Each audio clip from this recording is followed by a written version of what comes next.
This is the Big O Show.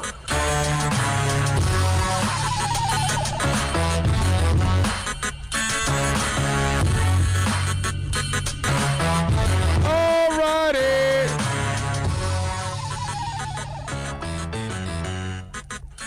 Welcome aboard. Yes, it is. It is the Big O Show, I think. Last time I checked, we're going to rock and roll. We are coming to you live, of course, from Craig's Inn's Acura of Pembroke Pines, where we do it every Friday for the last 10 years out here, 15601 Pines Boulevard. Come on by and say hi. I like it, man of 1,005 holds already puts onside. I like it. I like it. There you go. You're all following and all that good stuff. I hope you subscribe to our Onside podcast. I hope you're supporting all the other shows on Onside. Alex Dono is on right now, actually, doing a great job every single day. Kalen Kyle from 5 to 6. Got all kinds of stuff going on, man. It's a beautiful thing. So thank you all out there for always supporting us, period, wherever we're at. And that is, I can't say enough about that. Can't say enough about all of the support that we get from all of you out there. Omar goes, love the double dipping. Yes. Well, I told you we're not going to eliminate the podcast. We're going to continue the podcast. We may have to adjust some things along the way. The times may not be consistent every day like we were for a while. We were on at 11. We still are on 11, but you got to find us on onsideradio.com. For those of you that maybe you're just tuning in and you don't know, you're just downloading it. Maybe you haven't downloaded the show for a couple days, a week or two. You can catch us every day at onsideradio.com. That's the website. That's the spot where you get the link. The site isn't really up yet. We're finishing up the site, actually. Should be up in the next couple of days, actually. Sometime next week, I think, the site will be up, and you'll be able to check it out, I believe. At the speed that they're working, it'll probably be up at that time. But anyway, afternoon, everybody out there. For those of you that didn't catch us onside and you're catching us here, thank you all out there. It's not one of those days where we're loaded.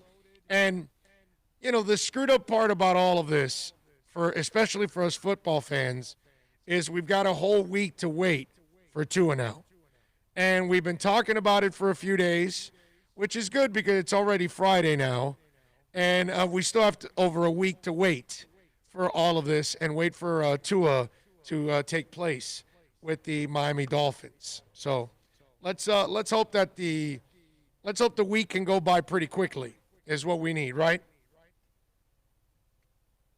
It would be nice if we could go through a quick week.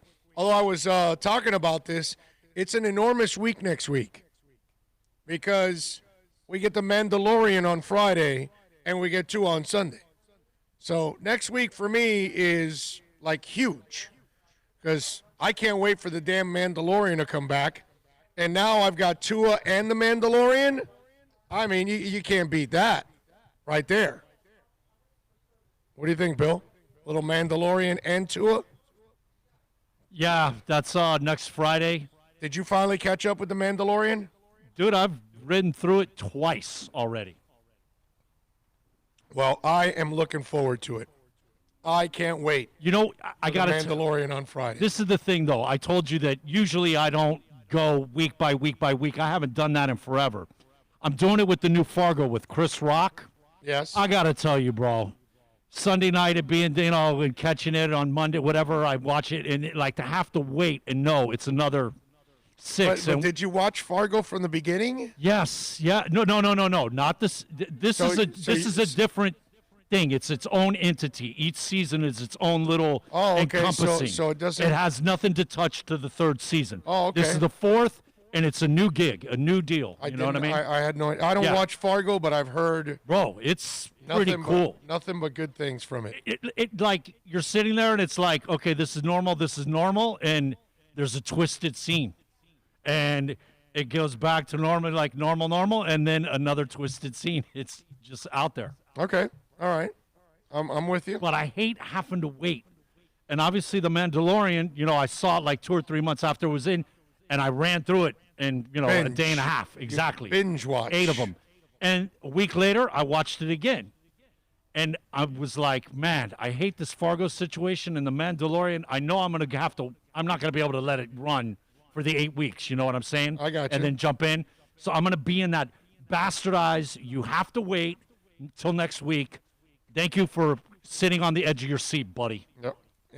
It'll all work out, bro. It'll all work out, man. It is a beautiful thing. And thank you, Julius305, my brother, and thank you all out there because you're always also damn supportive of us. But he says congrats on your first onside radio week, and pretty smooth overall.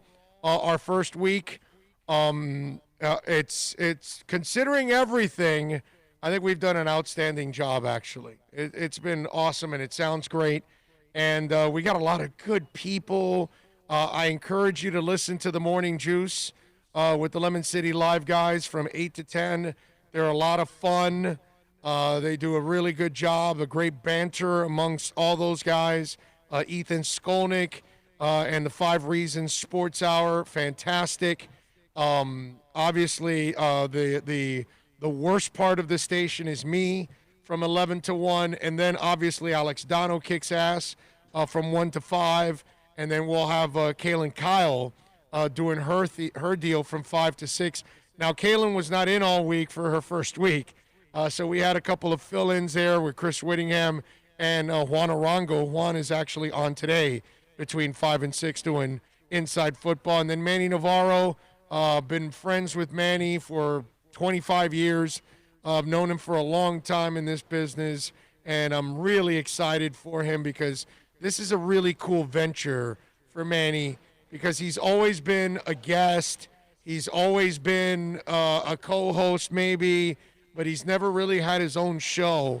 And I really think that it's a show that can grow and can become a staple in South Florida because he's such a news source. He's such a terrific writer and insider over the years that I think it would be perfect for him to actually have this show and kind of display his skills and all the connections that he has in this business from being there for 30 years involved.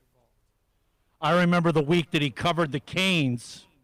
Remember in Louisiana, he's driving back and he had to stop in Jacksonville, and then he was stopping it like the whole way coming back. He was stopping in places, Right. I mean, you're right, dude. He's like savoir-faire. He is everywhere. Yeah, no, he's a hell of a writer, and I'm really happy that he's a part of what we're doing, and we're going to expand the lineup.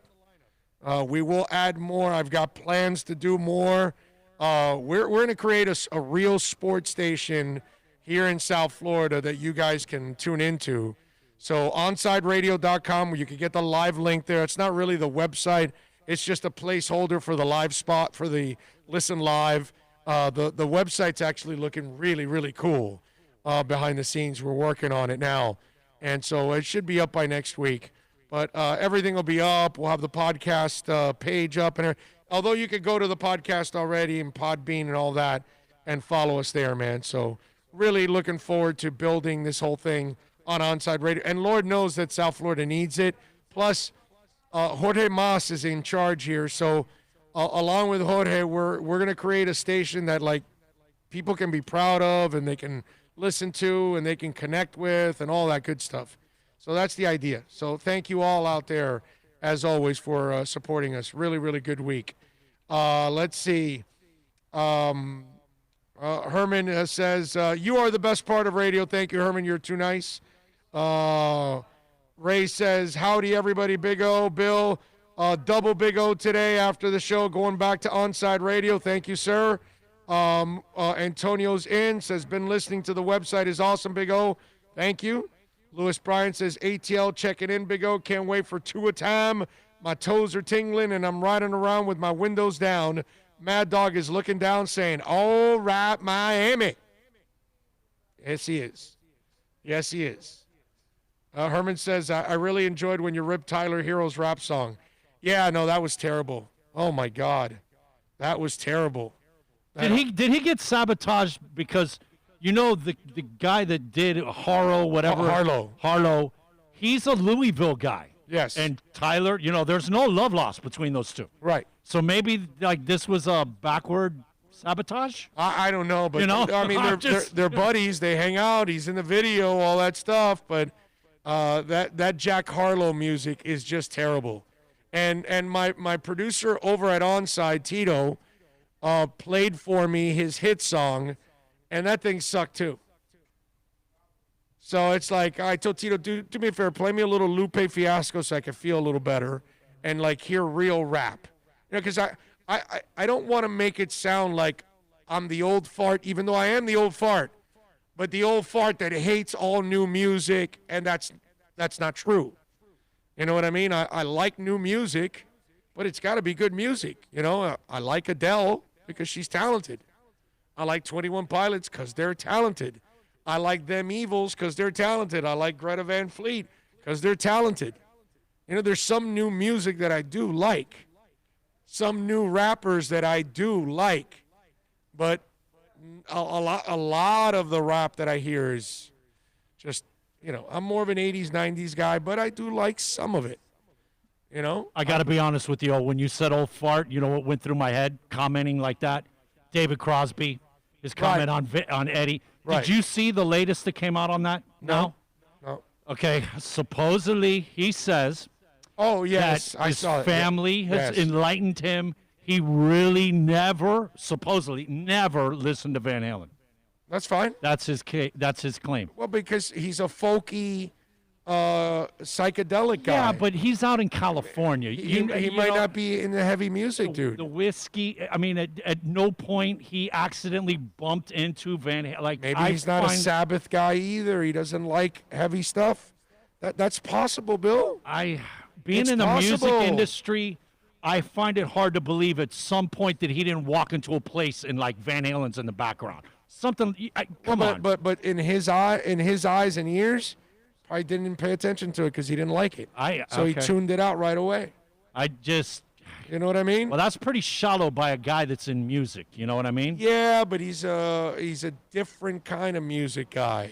True. So maybe, man, we're all different. There's some people that love their country, and they can't listen to R&B, and there's plenty of people that love R&B and rap, and they don't want anything to do with metal. It's just the way it is. Everybody's different. So I can't call him a liar for that, because I think it's possible that you could hate, harder music. Gene Simmons does not like wailing guitars. He's not into it. So he doesn't like Yngwie. No, not at all. Not at all. In fact, Vinnie Vincent, he had to tone Vinnie Vincent down when he joined Kiss, because he wanted to go crazy on the solos. Right. And he's like, no, I don't want you to do it. So, because, Kiss's music isn't really complicated. No, actually, it's pretty basic. You are correct about that. It sounds great. Right, the fills and everything, right. Yeah, it's just not really, it's not Neil Peart on drums. You know what I'm saying? And it's not Steve Harris on bass. And it's not Eddie Van Halen or Yngwie Malmsteen on guitar. It's just a little easier to listen to and not nearly as complicated. Rock, maybe? Yeah, pop rock. When the band for Kansas gets together, they've got to practice a lot more to get it all sounding tight compared to Kiss. Bro, you got a lot of strings and all kinds of stuff in that, man. It's very complicated. That's what I'm saying. You know what I mean? So the music is different.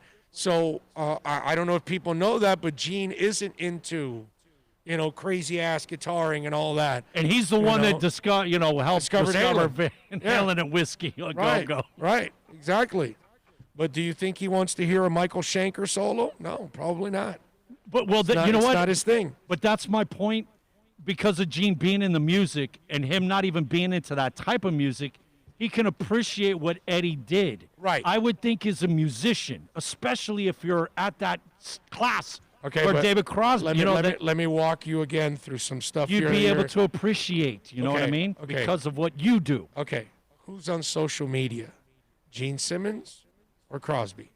That would easily be Gene. Who's marketing genius? Gene Simmons? Copywriting Crosby? the dollar bill symbol. Who's the guy that pops into MSNBC, MTV, or Kerrang magazine? CNN when Or Eddie died. CNN. Yeah. It'll be Gene was Simmons. on. Yep, you're right. It won't be Crosby. Yep. You understand what I'm saying? Who's going to have a reality TV show? Gene Simmons or Crosby? What I'm trying to tell you is that Gene Simmons is a guy that's a little bit more worldly. And Crosby is a freaking hippie that kind of stays in his world, smokes his weed, likes his folk music, and probably is really narrow-minded. Whereas Gene Simmons is a guy that is understanding of everything going on, new and old, because he tries to stay up. He's on the pulse, man. Right, Yep. right. You know what I mean? So it's two different human beings that are, whether you agree with them or disagree or whatever, I'm just saying Crosby just is more of a hermit. You know what? probably, And than Gene is a go-to guy because, like, looking at some of the videos on YouTube, he was on national TV talking about when Prince passed away. Of course. And Eddie, obviously, Gene would. I mean, they go to him, because he is. I'll put it even monster. more this way: who's relevant, Gene Simmons or Crosby? Crosby is not even relevant. No. He's not relevant at all. He hasn't been relevant since Southern Cross. The last time we had heard about David Crosby, if you remember, prior to this comment, was him talking about the fact that they weren't going to be able to go out on tour and he may lose his house. Right. And we hadn't heard from him since but Crosby the previous tour. That's isn't it. Yeah. relevant. Hasn't been relevant since probably the Southern Cross. That's their last hit, right? Probably, yes. That's Okay, so they got a bunch of MTV playing. They got a little, and they maybe became a little relevant there. But outside of that, David Crosby hasn't been relevant in forever, whereas Gene Simmons has stayed relevant throughout, and he packs arenas. David Crosby would struggle to pack the Parker Playhouse. Oh, the only time, because I did see them when they were at BB&T way back. Yeah, when it's Crosby, Stills, and Nash Young. Yeah, that's a whole different ballgame. That's arena. And again, sure. That's not relevant. That's just that you're bringing all of the old people back that love their music to watch it. Yep. It's not because they're relevant. No, it's because not they're taking current. out any It's new right. music or anything like that. Okay, that's what I'm saying. That Gene Simmons is a guy that, give him credit. At least while he's gotten old, he stays somewhat, connected and relevant. So that's why. I think that, you can see a Crosby thinking like the old man that he is, and meanwhile, Gene Simmons does not think like the older man that he is. Yeah, I think David's 88, 89, if I'm not mistaken. And he acts like it. Oh, there's no doubt about that. Yeah, exactly. Yeah. Will the website have a live chat board just like the show? Some reason I can't activate the text on onside. I still respond service. I don't know what the hell's going on there. They looked into that. I don't get that. I don't know what happened, John, why you couldn't activate it. But I don't know about the website having a chat board. That's very early 2000s, my man.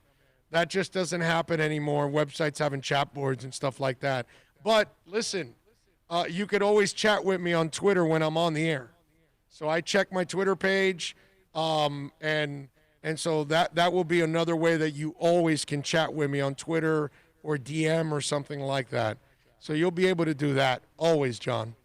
Good afternoon, Big O and Bill. I really appreciate you keeping this show on YouTube. Thank you, guys. I'm going to do my best. Listen, there's no way I'm putting this kind of work, and this jerkball here has worked his ass off with me on this to establish this crap. And, we've got over 2.2 million downloads on this thing. It's your fault that we're still doing this, basically, because of you guys chiming in.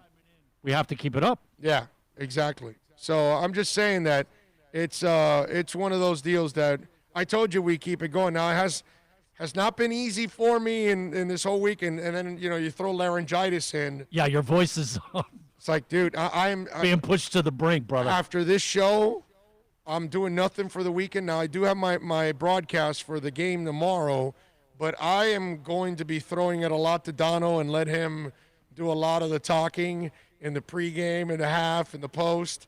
I won't be doing nearly as much and try to keep it as to a minimum as possible. And then Sunday, I don't want to say a damn thing all day. And I'm hoping that, a couple days of really good rest. And I've done that too this week. I've tried to stay in bed an extra hour or two, which I shouldn't because I've got so many damn things to do. But I'm just trying to give my voice as much rest as possible. So, yes, I'm trying to keep this alive because I don't want to go like, go 4 or 5 days without doing it. And then you guys are like, hey, is it over? And I don't, if I skip a day, it's like I did skip a day this week. I think we skipped Wednesday, didn't we? Yeah, we were supposed to be at VSS. Yeah, we'll be and on obviously Monday. we're going to make it up on Monday. Yes. Yeah, we're going to make it we'll up be on out there Monday. with Jose and Jason and Alex and everybody. Yep. Pipe Man Slim says, Big O, great exchange between you and Omar. Love Omar. It's always fun to go back and forth with him, agree or disagree. It's always a lot of fun. I enjoy going back. I don't really care whether we agree or disagree on that. Omar's a good dude. He's a friend of mine. And, you could disagree with plenty of friends, right, and just move on and have some fun with it. And plenty of days you'll be right and plenty of days you'll be wrong, That's just the way it is. Armed Ape says, problem is good new music is few and far between. Amen, man. Amen. Amen. I think I catch on to, whether it's Rival Sons, which to me is awesome. I love Rival Sons. I love Imagine Dragons. I really like those guys a lot. It depends on the music, and I guess depends on your taste too. You know what I mean? But there's some new music that I do really enjoy a lot, and then there's a lot of new music that I just can't stand. You know what's really sad, right now, like back in the day, we had K102, 90, 97 GTR. There was always a rock station that was playing current rock. Right now, you go look at it. Any rock station, dude, it's classic rock. They don't play nothing from now, them Evils or you name any of the new bands. And luckily enough, you've turned me on to a bunch of them. And there are some decent new rock bands out there. Yeah, there is. But there is no listening platform to connect. You got to go search. You know what I mean? There's one platform, Sirius. That's it, right? Yeah, Sirius will have they have one rock channel that plays modern rock. So yeah, it's like a number, I don't know, it's like 37 or 38. Got to look it up. It's right after Nitro, I believe. Somebody fill me in on it, but it's like right after Nitro because I listen to it in my car. So yeah, but you know what I mean. There's not a platform to not arguing with expose and connect. Yeah, you got to listeners. You got to pay for it. You got to search. You got to you got to pay for it. Yeah, you got to pay for it. That's just the way it is. And that's sad, man. Yeah. Because back in the day, we could just pop in K102, bada bing, and there you go. Right. No, I hear you, man. It sucks that that's how it is with music. Yeah. But what are you gonna do? Let's see. Big O, why is Omar always negative about the Finns? He was banging the table for the Finns to draft him, and now that the Finns have him, he says Tua isn't that good. It's not. If you listen to our discussion that we had on Onset, if you didn't get to hear it, you should hear it because it's pretty juicy stuff. It goes back and forth, and we get hot and heavy on it. But nothing personal, okay? Because that's not, I'm not going to get personal about sports, dude. I mean, it's ridiculous. It's sports. But yeah, it's almost like he wanted Tua, but now it's like he's not ready for the moment, and he wants to give Fitz the opportunity. And look, I'm all for Fitz playing. I have no problem with it. I understand that he really didn't deserve to lose his job, but I do understand what Flores is trying to do. And what I was trying to explain to Omar, which That's the part that I don't think he was willing to give any credit to. Is I told Omar that, dude, they must be seeing something that says he's better than Fitz. And Omar doesn't want to believe that because, I mentioned it to you guys on this show, when the coach said that I sit there and watch film with the kid, and he's not the O coordinator. He's not Andy Reid. I get it if Andy Reid, the head coach, is watching film with Pat Mahomes. Makes a lot of sense. Andy Reid calls the plays. He knows well, he doesn't because Bieniemy, but he's the offensive mind of it and all that. So I get that him and Bieniemy would be watching film with him. But Flores is a defensive guy. He's not even the O coordinator. He's not. He got himself like a head coach for the offense named Gailey. He's got a quarterback's coach. He's not the quarterback's coach, and he's watching film. So that's what I was trying to explain to Omar that he doesn't want to buy, is that Flo and company must be blown away by the kid. He's got to be tearing it up in practice. He must be making throws that they're like looking at each other going, yo, we got to get this guy in the lineup.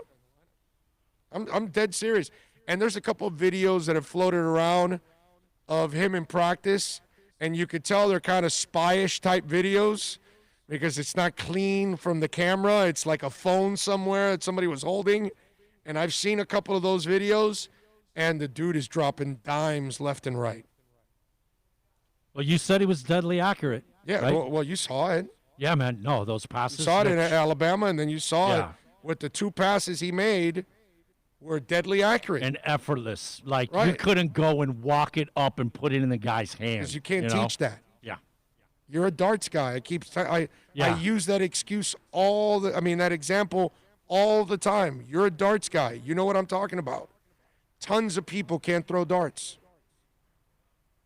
And then there's the people that have the touch.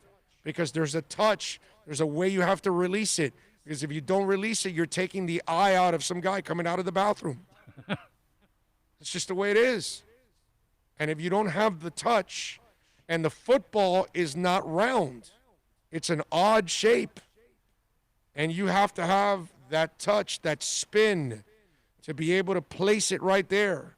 And after all the shit that people were talking about, oh, the left-handed, and they're going to have to adjust. Well, bitch, they adjusted right away, right there on those two passes. One, desperation to the sideline to Laird, and the other one between two guys. This whole thing, because I heard Michael Irvin, I know he's a wide receiver, and I know he's a Hall of Famer, but they're making it sound like it's this incredible adjustment. And it's like, dude, I get it. It spins a little bit. I get it. A lefty punter, a righty punter, there's a little bit of a difference. I get all of that. But you adjust. You're a pro. It can't be like, oh, my God, the spin completely got me off, and I'm just going to drop everything in sight. They're still throwing a football. It's not like a kickball is being thrown over there, you know. Spinning one way, you stop it. Spinning the other way, you stop it. What's the difference? It's just a minor adjustment. If you're a pro player, it's a minor adjustment. If you're us, well, then maybe it might be a bigger adjustment, but we're not pros. These people are catching balls with one hand. These gloves have a stickum. I was just going to say the sticky, tacky crap on the glove. Right now, why am I even going to, should I even say the names of the Raider corners?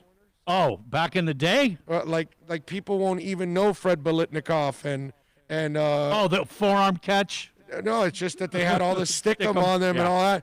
It's like these gloves are like they're sitting. Haynes is sitting around. Mike Haynes is sitting around going, well, wait a minute, dude. You guys held it against me because I had this stickum stuff on me, and now they've got the gloves that are full of stickum.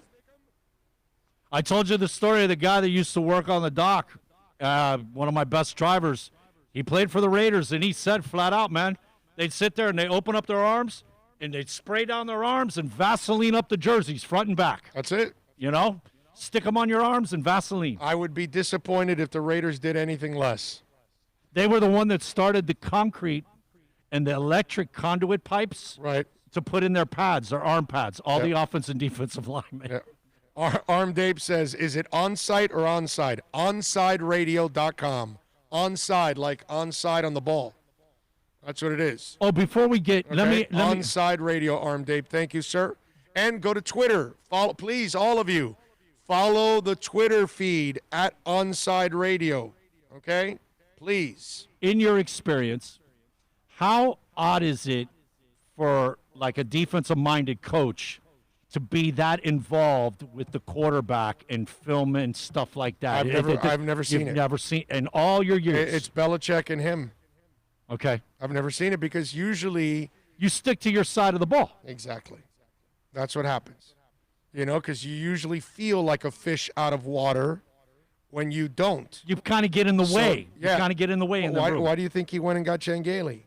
Because he didn't want it. And think about this. If Flo is comfortable enough to watch film with the quarterback, then he's comfortable enough to know a lot about Gailey. I mean, I defended the Gailey hire from day one. I wasn't writing about it. Not writing, but saying, like a lot of people were either writing or saying, oh, he's too old. Oh, he's been out of football for a couple of years. It's like, did you watch the man? Because I covered him as a beat guy when he was here. I'm a Gailey fan. I'm not going to be excited about Gailey if he's your head coach. Okay? But if he's your offensive coordinator, I'm on board. I'm in. I got you. Get me there. It's all you and me, baby. That's what it's all about. And Gailey, by the way, was talking a little bit about Tua. Speaking of Gailey, let's hear from the offensive coordinator of the Miami Dolphins. This being a bye week, it's obviously about improvement, and I'm wondering what you would say is the next step in the development of Tua. What does he need to improve on? And knowing you, I think you might be tempted to say everything. Could you please be specific? Well, it's hard to be specific. He's been thrown into a very difficult situation in that he didn't have any preseason. He didn't have really an off season. So I'm going to say everything, but I mean, really just overall understanding of what we're trying to get done. And I mean, I think he has a basic understanding of it, but you don't get the specifics if you don't get out there. So the specifics of things and feeling the speed of the game and all that kind of stuff is hard. So hopefully, as time goes on, we can continue to have him develop and see, how quickly he can get ready to play whenever that might be. There you go. That is Gailey talking a little bit about Tua. And listen, it's again, I'm gonna be consistent as hell. I'm looking forward to all of this. I'm looking forward to watching him have success.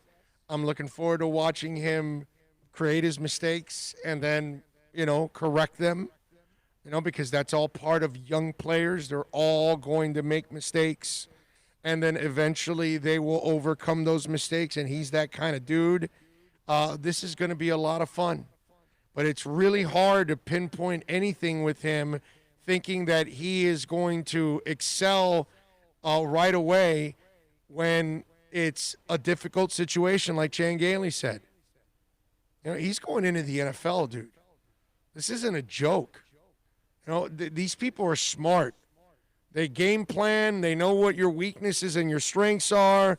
These players, more often than not, are really smart players. They know how to game plan. They know how to prepare. They're professionals. They play at the highest level. This will be a hell of a challenge for this young man. But the thing that I am convinced that he will be successful is that he has the mental capability, because he's mentally tough. He's physically tough too, let me tell you. I know some of you are going to say, well, he breaks down all the time. Yes, you're right.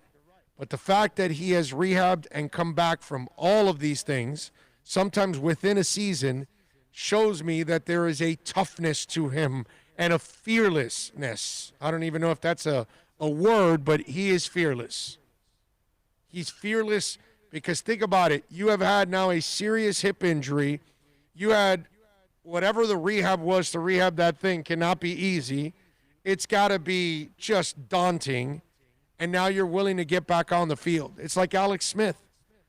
I know Alex Smith shattered his leg, but the amount of balls you got to have that after you have torn up your leg and you got $100 million in the bank that you really don't need the damn job anymore, and your money's guaranteed if you don't come back because the injury doesn't allow you to come back.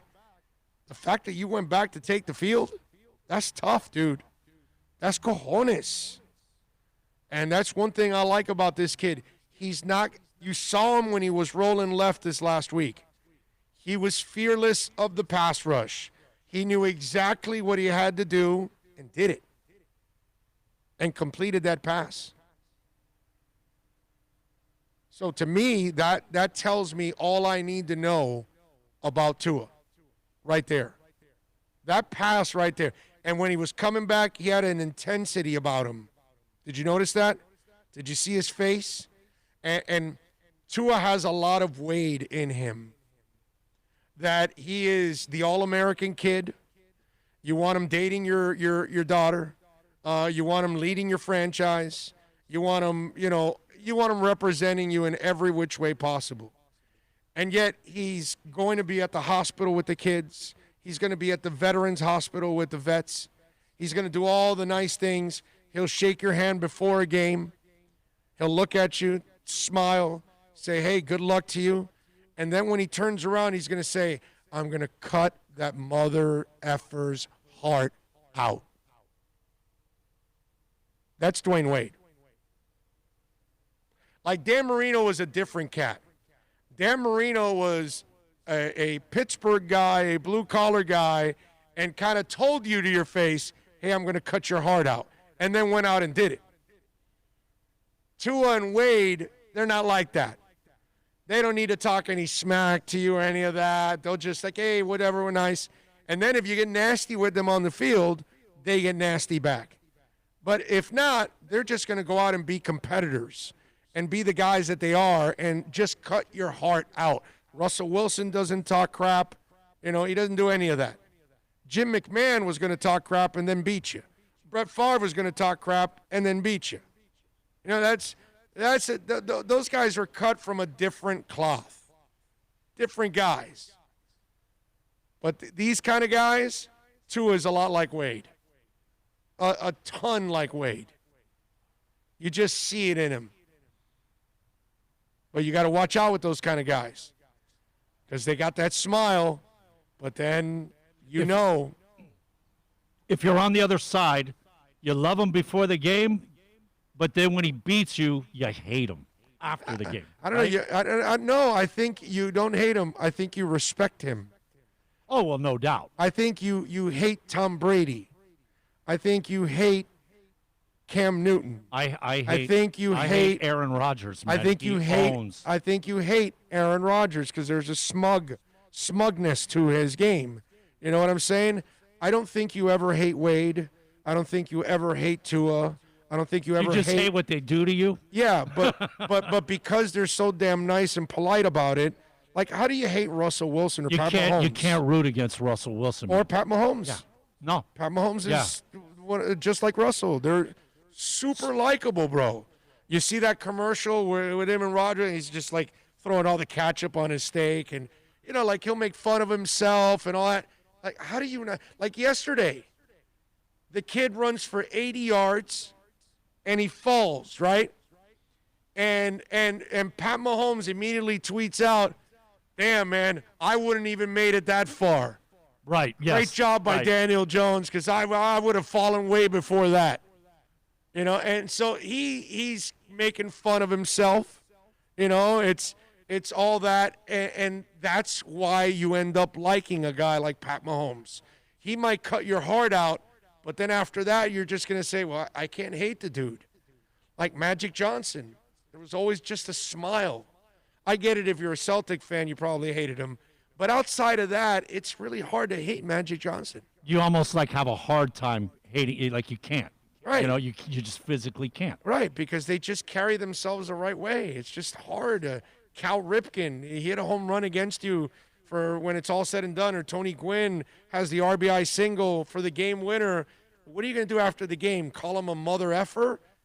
That's Tony Gwynn. That's Cal Ripken. That's absolutely that's impossible. Derek Jeter. Impossible. It's impossible.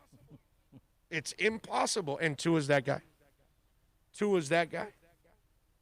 That's why I know that he's going to be successful here. The only thing I worry about is what you worry about, what most of us worry about, is the injury history. That's the only thing we want to, like, never rear its ugly head again. Like, we want to stay away from injury history. Let's just hope that all the injuries he had was in college, and they're gone.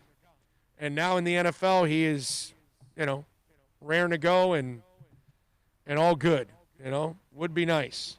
Talking about Daniel Jones falling down, you know what? I can't remember who made the comment, but they said he looked like a guy in a horror film running from the axe murderer and stumble, fumble, bumble. Jamie Lee Curtis in the hospital on the floor after running. Halloween too. Halloween too. Yeah, she's just like crawling because she just forgot how to run. That's what happened to Daniel Jones. He's like, hey, my legs, I don't feel them. Here comes Michael. Here comes Michael Myers. Boom. It was like a big redwood tree falling in the middle of a game. That's what ended up happening. He got off because they scored the touchdown. If they don't score that touchdown, you know as well as I do. Oh yeah. Definitely. They may have lost the game if they don't score that touchdown. Tua's going to be saying, bless your heart, when he toasts DBs dropping dimes. That's it, Dougie Fresh. You are so right. You are 1,000% right. Herman even said it too. Tua similar to Russell. Exactly. Big O, will Austin Jackson play again this year? Richard, I don't know, my brother. I'd be lying to you. Anybody's lying to you if they know exactly what's going on with his injuries and will he come back or not. I'm hoping, just like you are, but I don't know. I have no idea. I don't know how serious it is. And with COVID nowadays, and we don't have access to the locker rooms and all that, you don't get to hear people talk about, well, hey, we saw Austin Jackson walk in through the locker room and he wasn't limping. He was limping. He was in a cast. He's in a boot. He's in crutches. You know what I'm saying? We don't get to see any of that. We don't get to hear any of that. And so we don't really know. Now, let me just get into the positives of all of this. The positives are that Jesse Davis moved over to left tackle and done a good job. The positives are that you ended up playing Robert Hunt now again, and you're finding out that he can play. So Austin Jackson can play. You know that the guard is kicking ass, and now you know that the right tackle's kicking ass. So you've had a pretty damn good draft when it comes to those 3 draft picks. So that's the way I would look at it. That's the way I would spin it. Do I want Austin Jackson back? Hell yeah, I want him back. I want as much depth as possible. But in the process, I like that we're finding out about our depth. Offense, defensive line. I like that Seiler gets to play a little bit more. I was actually intrigued last week to see Benito Jones. Is he any, what did they see in him? All those kind of things. Again, I'm a sick bastard. I'm into the development of the team. I'm into watching the young players and all of that because I know right now it's not like they're challenging for a Super Bowl.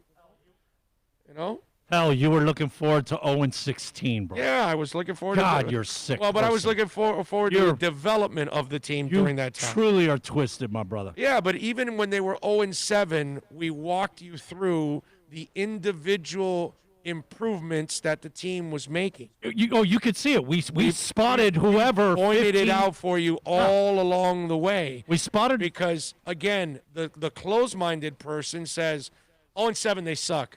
No, dude, wait, hold on a second. I get it, they're 0-7. Okay, you can go with that hot take and they suck. But they have improved here. They have improved there. This player's showing improvement. This group, there was stuff going on. And that's what we do on this show. Okay? Over the years, when I would tell you how bad Miami was, well, I would explain to you why they were bad. And I would explain to you the mistakes that they were making. And I get it that some fans, they couldn't handle it. Oh, he's Mr. Negative. And no, dude, it's not that I'm negative. Look at the situation. It's a terrible situation. That's all. And now I'm too positive.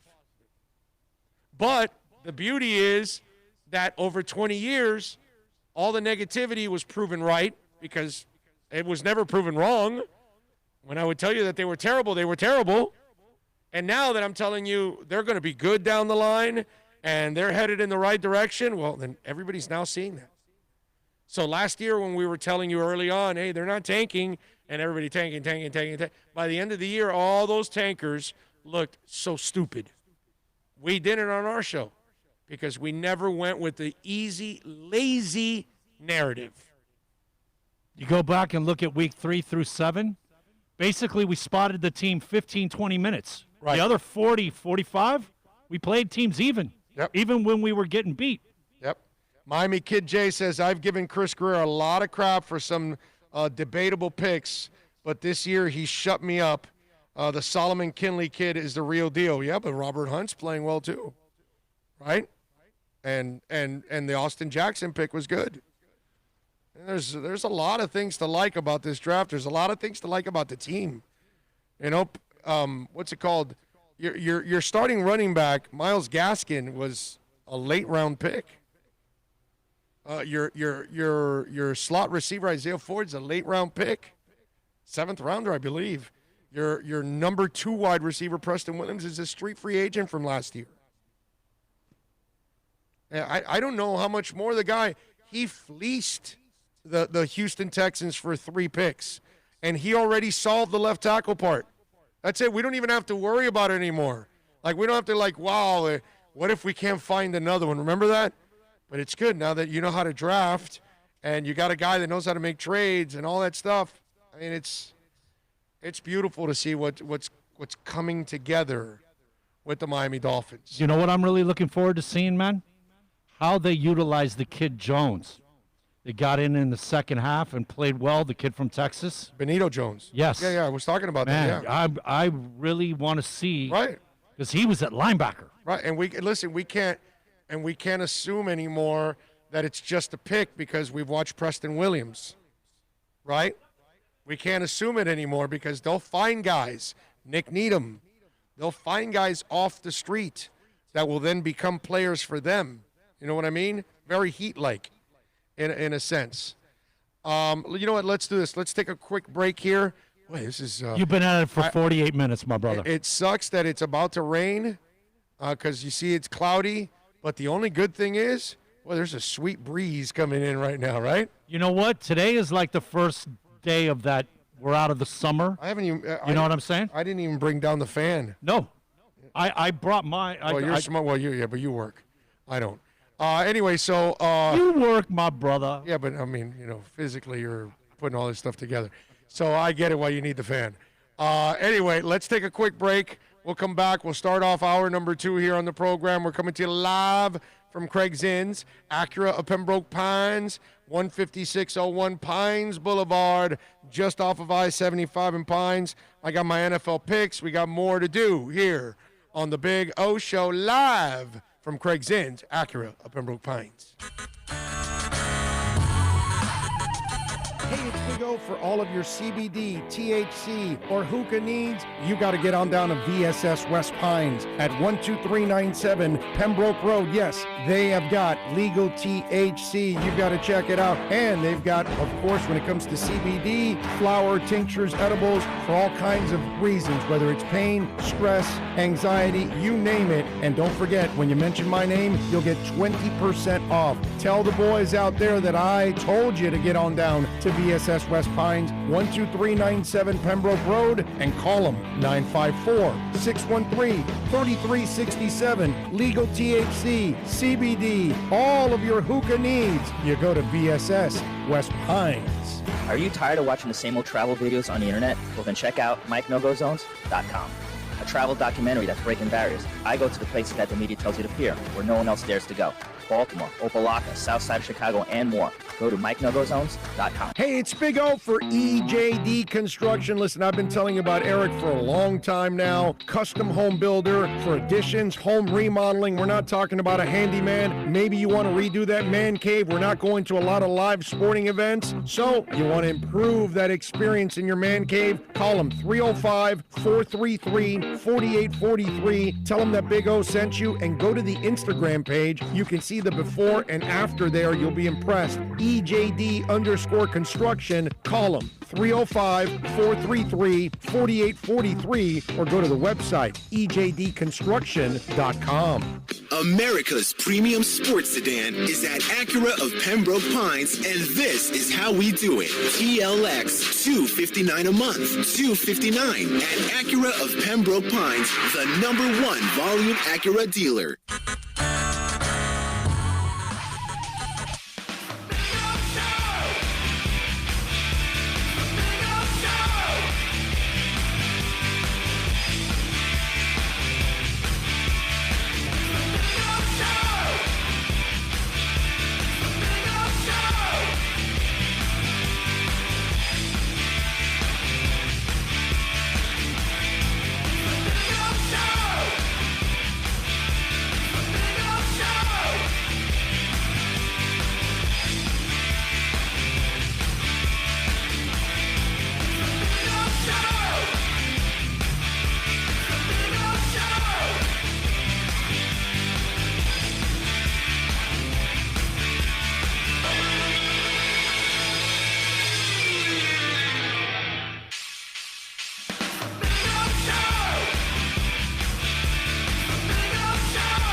We back.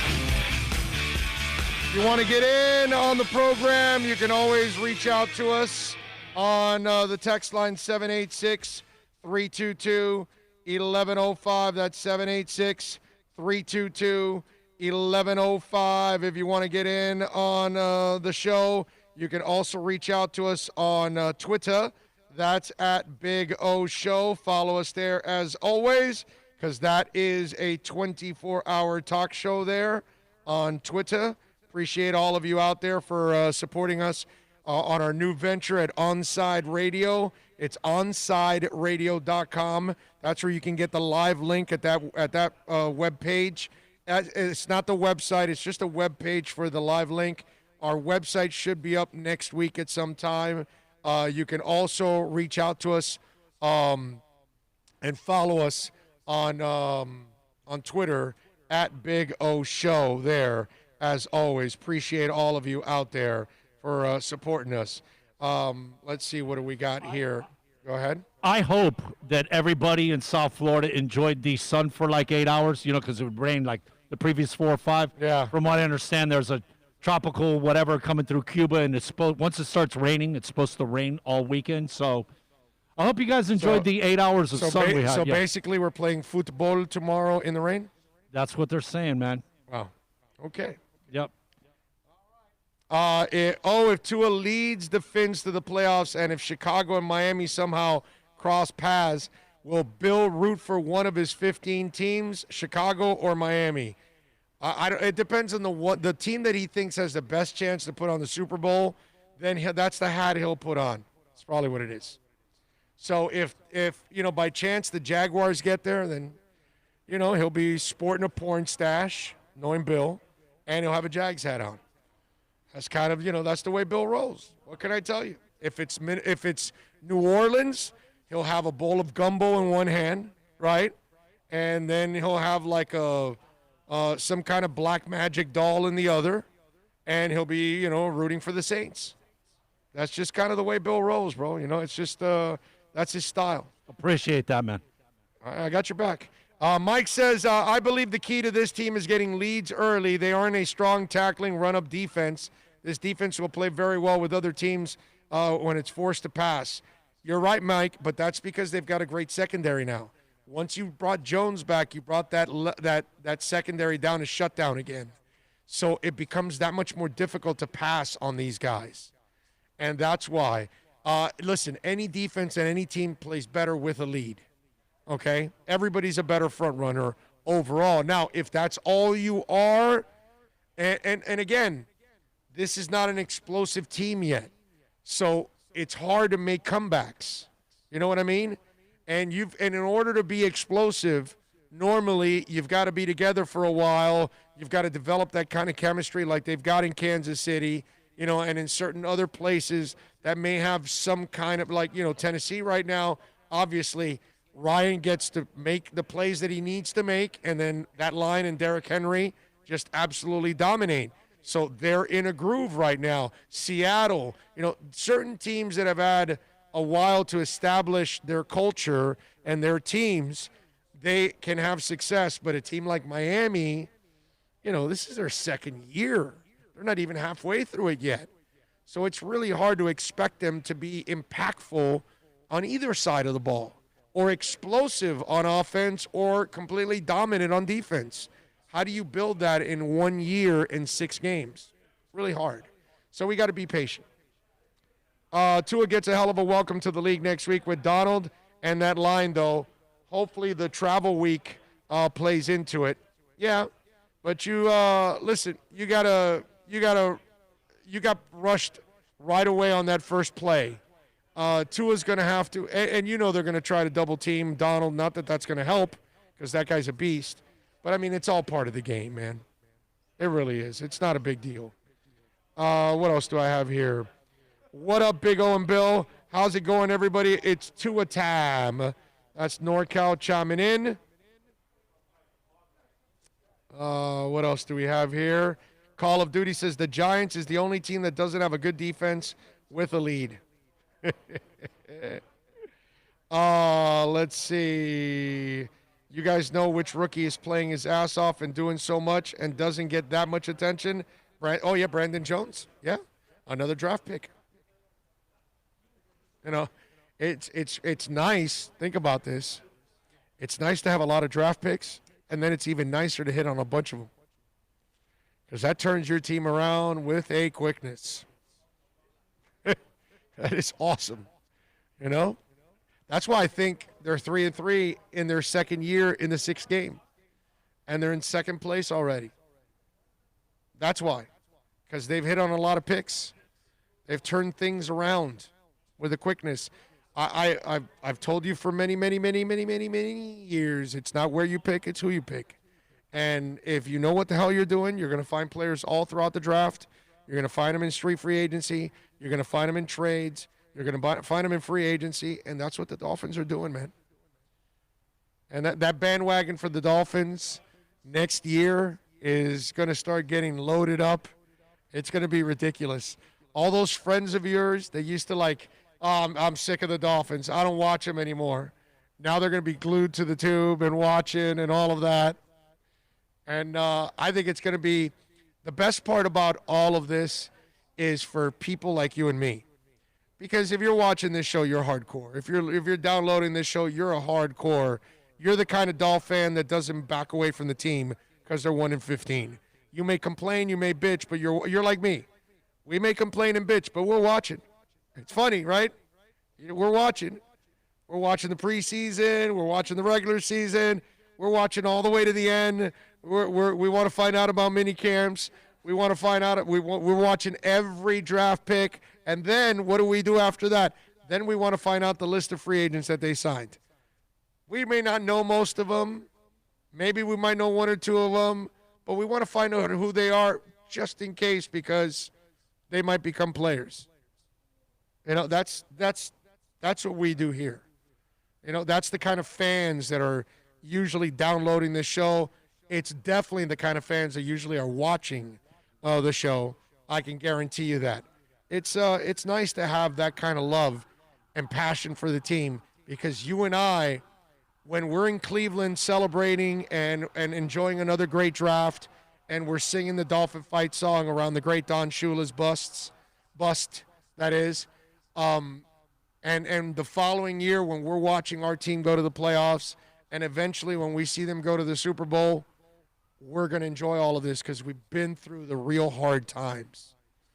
And Lord knows, man, they put us through the ringer in the last 20 years. We've been put through hell and back the last 20 years. It almost feels like you're married to the old lady from Throw Mama from the Train. Like that's your wife. And that's pretty bad. But that's kind of what it feels like the last 20 years. So all of this now for me, that's why I guess I am sick and twisted and say I'm excited about the new start. I'm excited last year when they tore the entire team down because I knew that there was now some hope. And even as low of a point as it was, I felt hopeful at that point. And sure enough, it's paying off. And it's going to be that way. It's going to be awesome. Big O, I would think the first Tua game will be one of the most viewed games like in 20 years. Yeah, Ricky Williams, bro. I've already put the list out. Last 25 years, it's Jimmy coming back to Miami, okay, and training camp, and people wrapped around the fence, and they had to tear down the green screen so people could actually see practice. It's Ricky Williams coming to Miami, getting traded, and the dreadlock demon taking the field, and now Tua. Okay, post Shula, the three most exciting moments, most anticipated moments, most viewed moments of Dolphins football is Jimmy, Ricky, and Tua. Okay? And I think this will be number one. I think Jimmy was number two because we thought he was going to bring Dallas to Miami. And then Ricky, we thought he was going to be the piece of the puzzle they needed with that defense. And it didn't work out, but there was a buzz. An incredible buzz for Ricky. Those are the top three most anticipated moments in Dolphin history in the last 25 years. That's it right there. I don't know if you could put another one that would knock any of those three down. Not Saban, not Parcells. There was hype for both, but not like Jimmy. Definitely not like Ricky, and certainly nothing like Tua. Whole different ballgame. There was a day I was excited. What was that? We were in the playoffs. We were going to Pittsburgh, and then they kicked the ball off. Right. I don't want any around me during that game. I'll be screaming with 5 TDs. Sweet baby Tua will throw 5. Too low? Yeah, too low, bro. He's going to throw 7. What's wrong with you? 5. Come on. You're underestimating the power of Tua. NorCal says, I had a Super Bowl party at my house, 92 to 2015. Then I moved to the sticks. Can't wait to watch my Fins win. Well, NorCal, the time you've been waiting for your Dolphins over the years, it's here, bro. It's here. Finally. We got a real team. We got a real front office. We got a real coaching staff. And we got our franchise quarterback. It's finally here, man. After all this time, I think everything is going to finally come together. The league should flex the Rams game to be the night game. The Sunday night game is weak. Cowboys-Eagles. Oh, yeah. Yeah, that is bad. Wouldn't a Tua versus yeah, you're so right. It would be so much more sexier. Even for the average fan, not just for us. I'm with you. That makes a lot of sense. That is a terrible game Sunday night. Wow. God, that's a bad division. Holy crap, that's a bad division.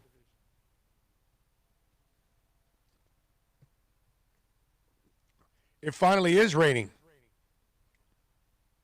The only good thing about the rain is that there's a nice, cool wind coming in.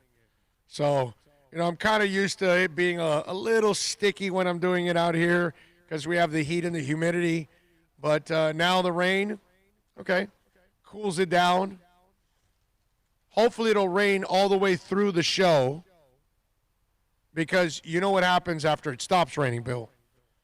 Then it really gets, sun comes out, humidity rises, and it really gets sticky.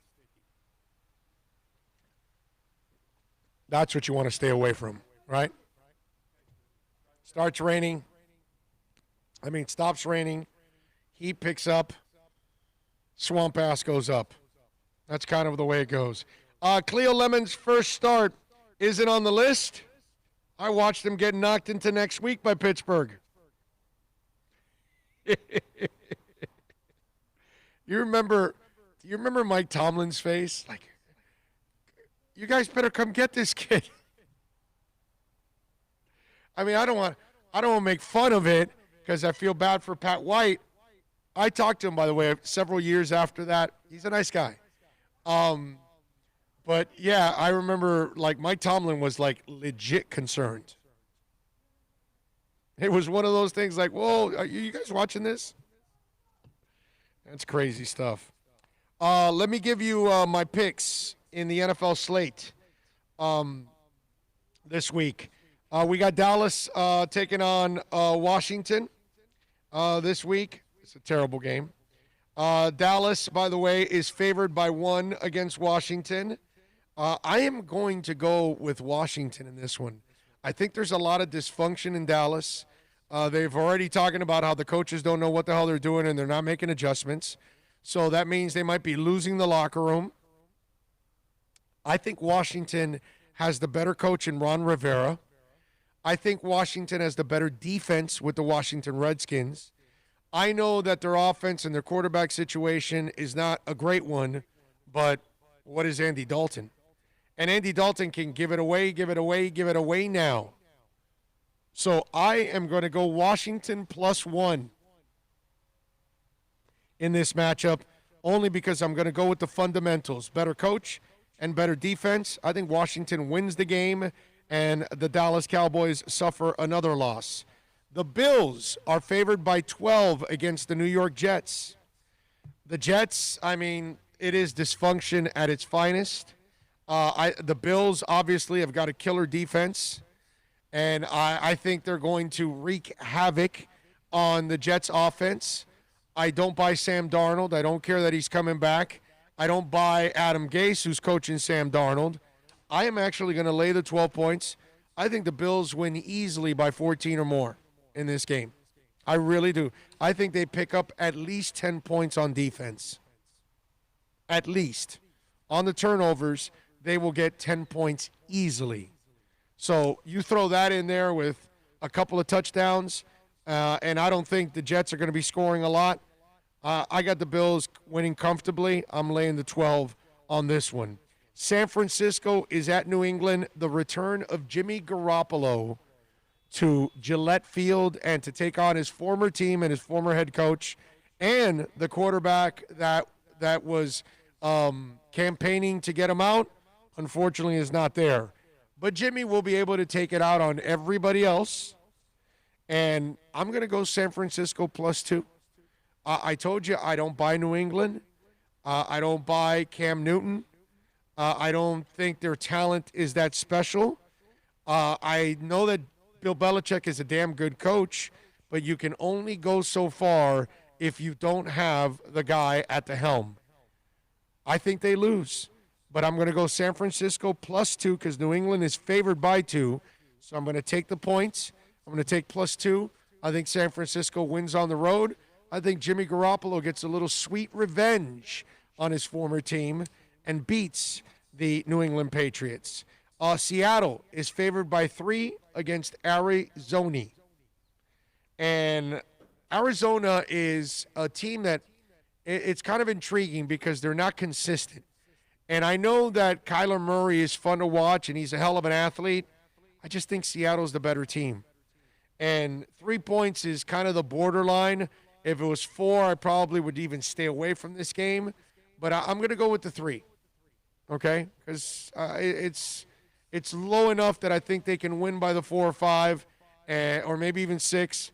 But I don't want to take the chance of giving any more than that because, of course, Arizona can make it interesting, but I think Seattle will do enough to win and help you win by those points and pick up the victory. So I'm going to go Seattle -3 against Arizona. I'm going to go San Francisco +2 against New England. I'm going to go Bills -12 against the Jets. And I'm going to go Washington +1 against Dallas. So I'm going to go with 2 favorites and 2 dogs this week. Let's see. Before we give Tua the keys to the car, this is a good year to watch him perform and see if he can lead this team to the division. Now, that's impressive. Hey, listen, as long as he wins more often than not, as long as he plays well, I'm all right. I don't know what it will lead to, if it leads to the playoffs or not, my friend. But I just want to see him play well. That's all.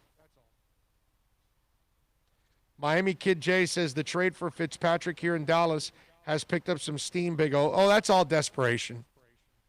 That's all. If you're Miami, I don't think you want to trade him. I don't think it makes any sense. I think you need him around. And just in case if something happens to Tua, Fitz can still give you hope, because you'll lose the team knowing that they have no quarterback. And knowing that you traded the only option you could have had, I don't think that happens. I just don't. I think that's more talk on the Dallas side because they're desperate. Now, here's where I'm going to put it out of my control and say where Miami Kid J, by some slim hope, you could be right on this. If Dallas is willing to do something extremely stupid like what Bill was talking about, a 3rd rounder, 2nd rounder, or something like that, and you're Miami, it behooves you to do it. It's kind of like the Laramie Tunsil thing. We don't want to trade him, but no, hey, we'll give you a 2nd rounder. Now, we really like him. Well, we'll give you a 1st, a 2nd, and we'll give you another 2nd. Okay, let's do it. That kind of stuff. If they want to go to an extreme that's ridiculous, and if you're Miami, you got to do it. Because remember, it's a bad team. So it's a high draft pick. Okay? And there's a good chance Philadelphia still wins that division now because they probably have the best quarterback left. Maybe even the best head coach left out of the 4. So Dallas would end up giving you a high draft pick. But to kind of play off of that, they got to be high to give you that pick in the first place. But Greer is the trade whisperer, man. He is. The way he got O'Brien. Yeah, no, I'm with you. It ain't enough that you're giving us a boatload of picks. Right. You need to take $8 million off our hands and take Kenny Stills. That's right. That's right. That is so true, man. But if they offer something ridiculous and you're Miami, okay, then I can see it. I don't think they would unless Jerry Jones is. But, I mean, it's Ryan Fitzpatrick. It doesn't make sense that you would give up that kind of a high pick. You know what would do it? If Ryan had more playoff experience, right? Maybe. If he had, if he had that caveat, then you'd be like, okay, you got a guy that's got some playoff experience. What's Ryan tasted the playoffs a couple times in his whole career? No, if that. I don't know if it was the Jets. And I don't know if he's made it even once. Didn't he do it with the Jets? He had that one year. I'm not sure if he made the playoffs. Gonna have to go look. Yeah, you may have to look because I don't think he made I don't think he's ever made the playoffs as the quarterback of the team.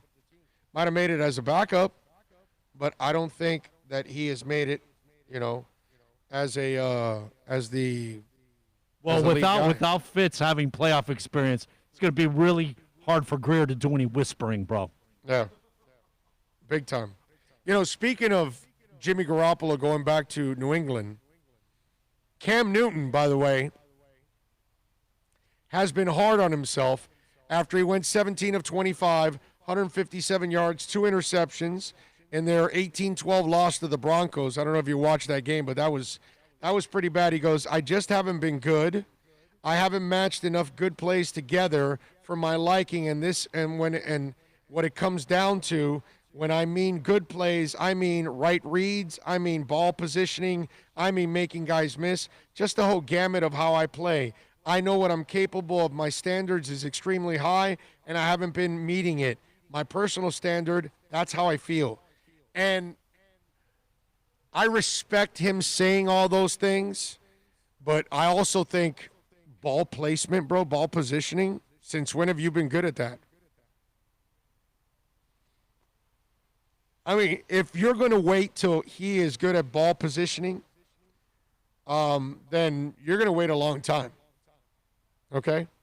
Because accuracy in ball position has never been a strength for Cam Newton. I just don't see, to me, I find it hilarious. And I kind of foresaw this because I never bought into Cam Newton. It's not a guy that I would fear. You only fear Cam Newton when he's running because he's such a big human being that to tackle that sumbitch, you might get injured. Okay, that's it. But I never have feared Cam Newton's arm. That's the funny part. You could fear his legs, but you can't fear his arm. So when I see this whole thing about, I mean ball position, I mean good plays, I mean right reads, I mean making guys miss. And the making guys miss, there you go. We're talking about a guy that, seriously? Come on. Dude. You're a mediocre passer as it is. This has nothing to do with, I got to do. You could try to do all the better you want. Doesn't mean you're going to be able to do it.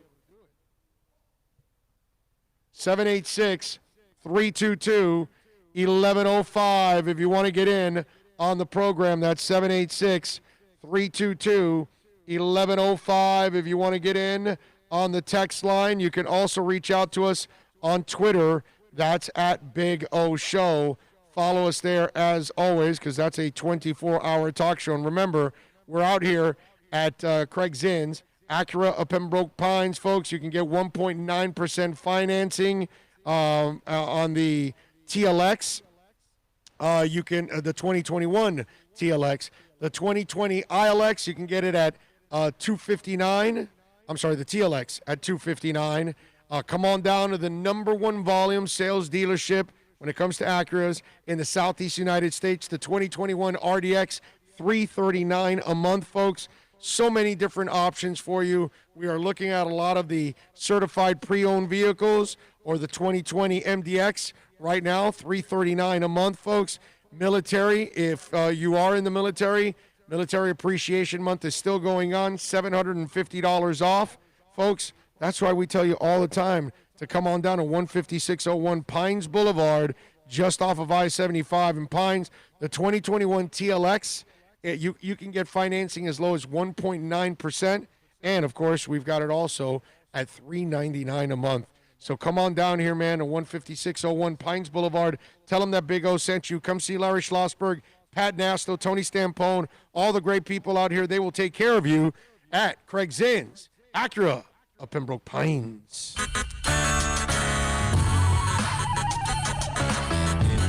Hey, it's Big O. For all of your family dental needs, please reach out to Moody's Dental. I've known Eric for a while, a big fan of our show. Call him at 305-821-0231. Whether it's you or your kids that need some dental help, whether it's implants, Invisaligns, they are the experts. Or if you're just looking to fill a cavity or clean your teeth, or maybe even get a crown, you are going to love the professionalism, the family-like atmosphere. And of course, when you talk about being clean, that's what it's all about in today's society. You are going to go to an extremely clean place. Go to moody'sdental.com. Go to the website. Follow them on Facebook, Instagram, and Twitter at Moody's Dental. Tell them that Big O sent you. 305-821-0231 or go to moody'sdental.com. Are you tired of watching the same old travel videos on the internet? Well, then check out MikeNoGoZones.com. A travel documentary that's breaking barriers. I go to the places that the media tells you to peer, where no one else dares to go.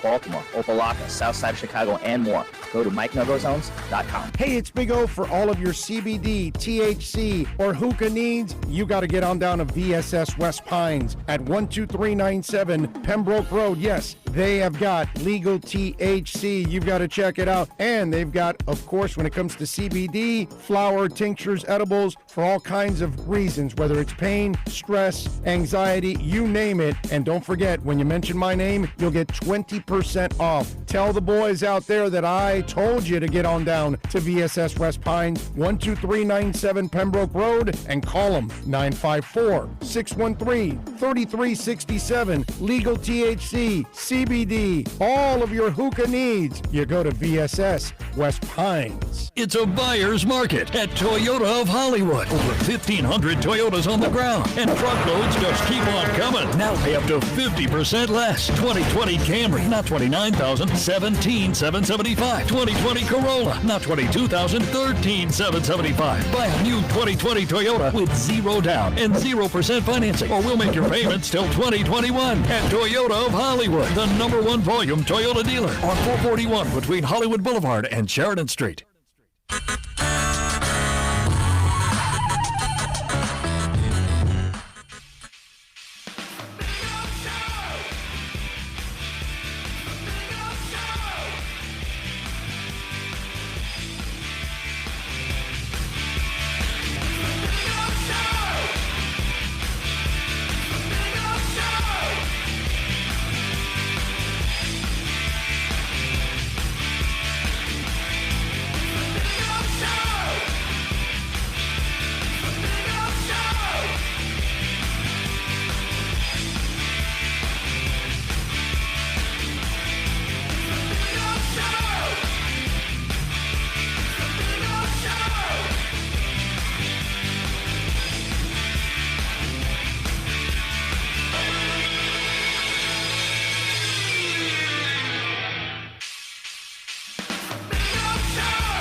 All right, we back.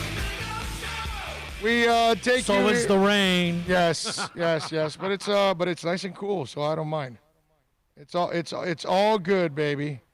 It's all good in the hood, which is always nice. Anyway, welcome back to the show. If you want to get in, you can chime in on the super chat, on the chat board, on Twitter at Big O Show. Many ways that you can reach out to us here on the program, which is always a beautiful thing. And also the text line, 786-322-1105.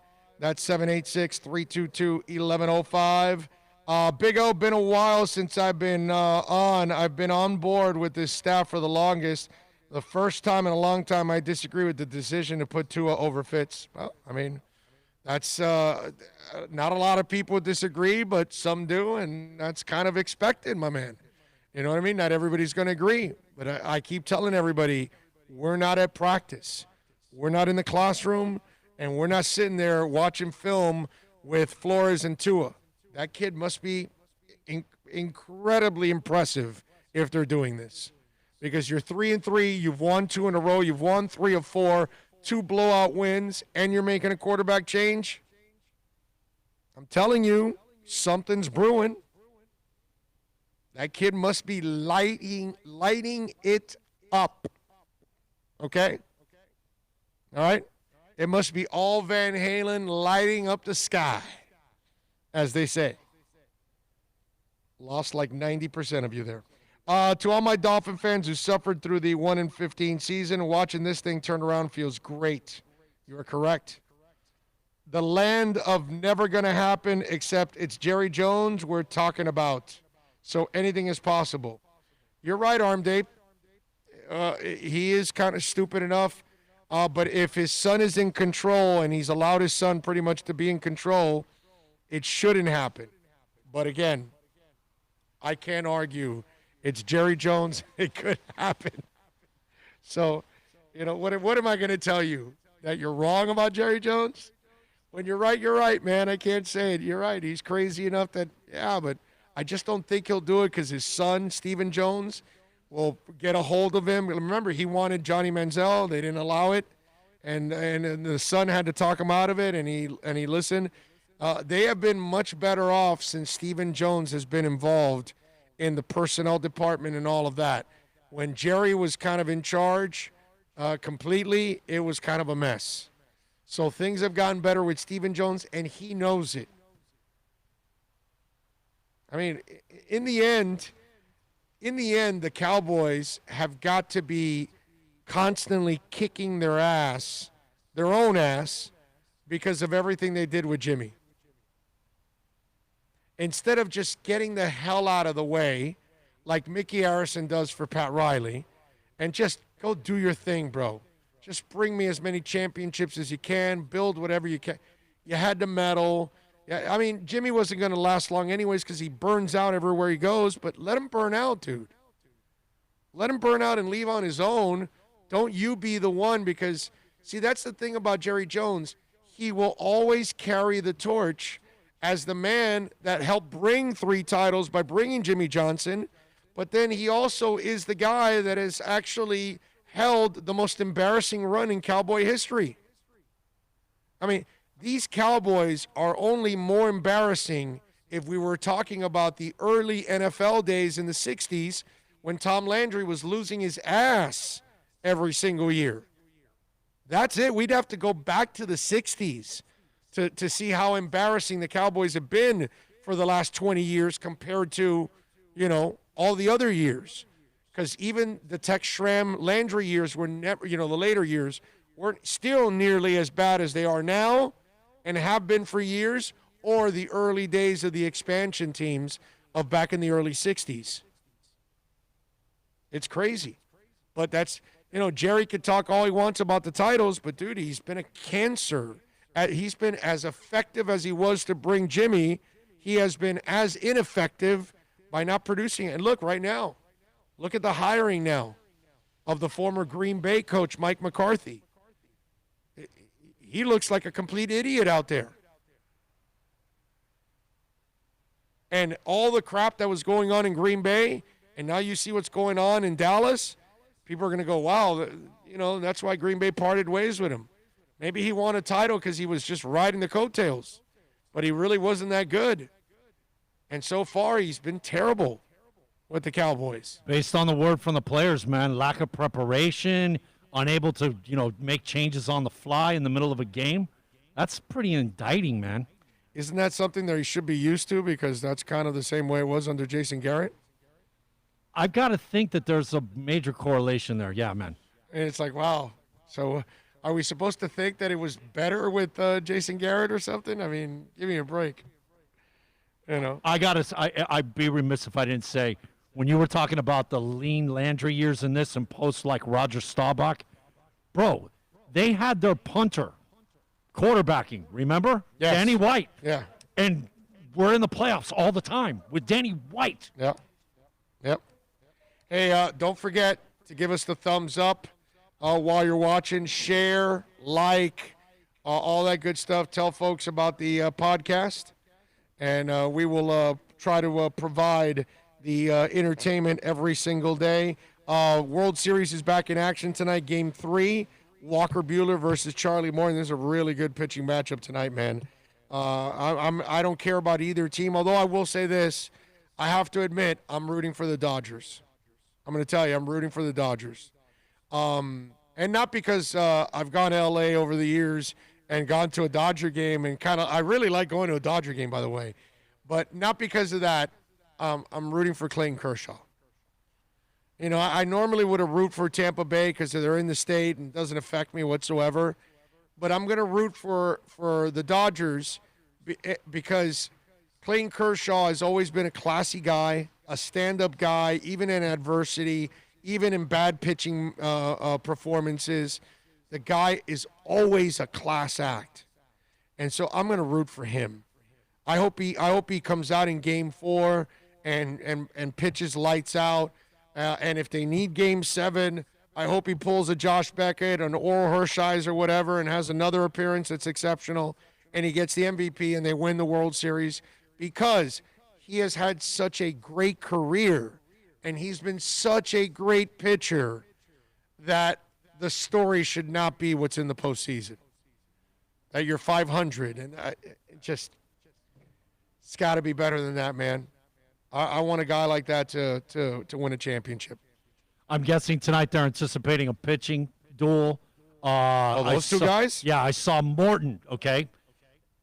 Now, Mookie Betts has a lifetime batting average of 304 against Morton. The rest of the Dodgers against him, 163. Yeah, Morton's a badass. Morton is a total badass, bro. And he's been on a roll, too, pitching. He is pitching absolutely lights out. I could show you his game log. I'm going to pull it up here. Charlie Morton and his recent game log. Man, you look at between him being the 3. Check this out. Glasnow and Snell, bro, that's a nasty trio, bro. Check this out. 5 2/3 against Houston. He allowed no earned runs and 6 Ks, 8 ground balls, 0 ERA. 5 innings against Houston, another win. In those 5 innings, 5 Ks, 6 ground balls, 0 ERA. A win against the Yankees, 5 innings. He allowed 4 hits, 6 Ks, 6 ground balls, 1.8 ERA. I mean, his postseason run right now is absolutely sick. Shut down.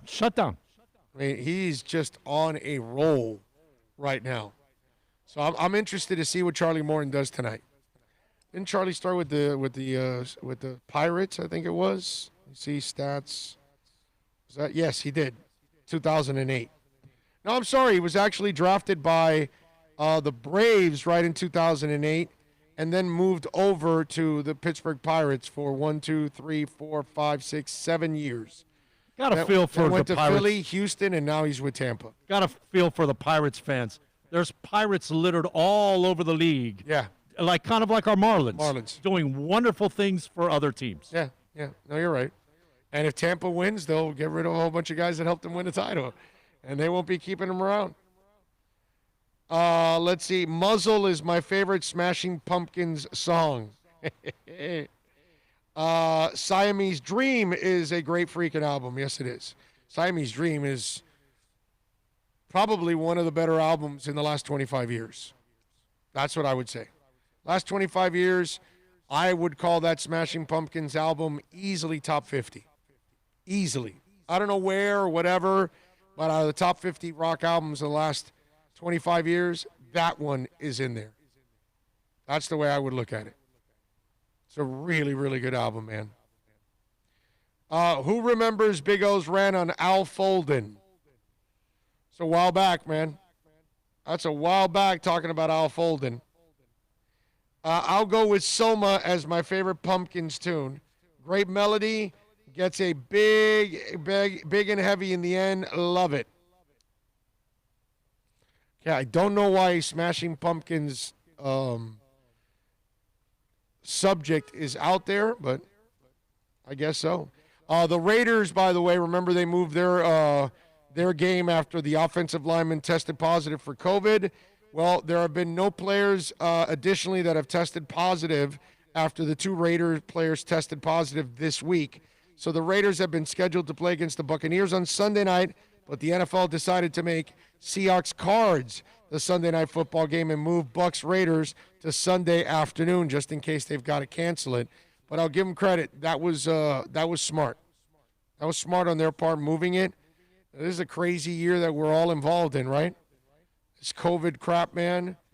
Joe Mixon has been ruled out for the Bengals. So Mixon will miss a 3rd straight game of practice due to the foot injury that he suffered in the first half of Sunday's loss to the Colts. He was able to return to the game, but things did not progress well for him this week, and he's been ruled out against the Browns. Giovanni Bernard, South Florida's own, should see a jump in his workload, and the former Gator Samanji Piran and Trayvon Williams will also be back in the middle. So there you go. If you have Joe Mixon with your fantasy team, just want to tell you you're screwed and you won't be able to use him. Okay? So no Joe Mixon for you all.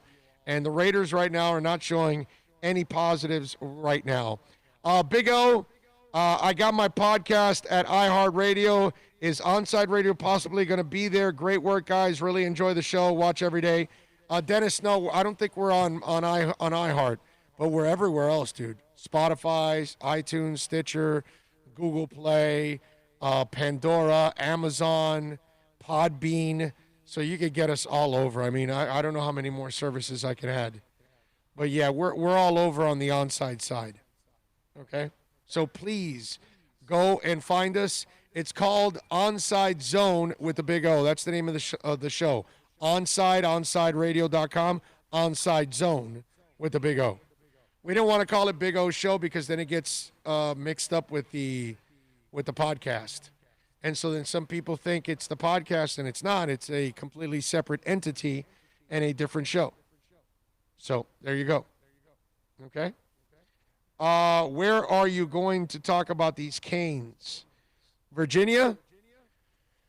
This is a really interesting game against Virginia. They need to pass the ball on Virginia. Virginia has a weak secondary, but Miami has a weak wide receiving core and not an accurate quarterback. It's a really screwed up combination. Now, Miami still should actually win this game. Not blow them out or anything, but I think they should find a way to win. But we've got to find a way to start getting more out of this offense. And I don't know if you're going to be able to do that because the wide receivers have just not been up to snuff. Okay? And the quarterback is not at fault for everything, but he's not an accurate quarterback. I don't care what anybody tells me. It has nothing to do with them dropping balls. Accuracy has nothing to do with drop balls. When somebody's dropping a ball, that means it was an accurate throw. We have watched many throws that are awry, and to me, that's going to be the issue in this game. If Miami can make enough plays on offense in the passing game, then they'll be all right. Because Virginia is not going to be able to stop the pass completely because they don't have a great secondary, but they're going to load up on that run to make sure that they make them one-dimensional, and then they're going to take their chances and hope they can tip a pass, hope they can intercept something, hope they can create some kind of a turnover. But I don't really expect this to be the kind of game that Miami is going to school Virginia. I don't think they have the coaching staff yet. I don't think they have the team yet at this point. They haven't shown me the consistency and discipline to be able to do it, and they're too inconsistent.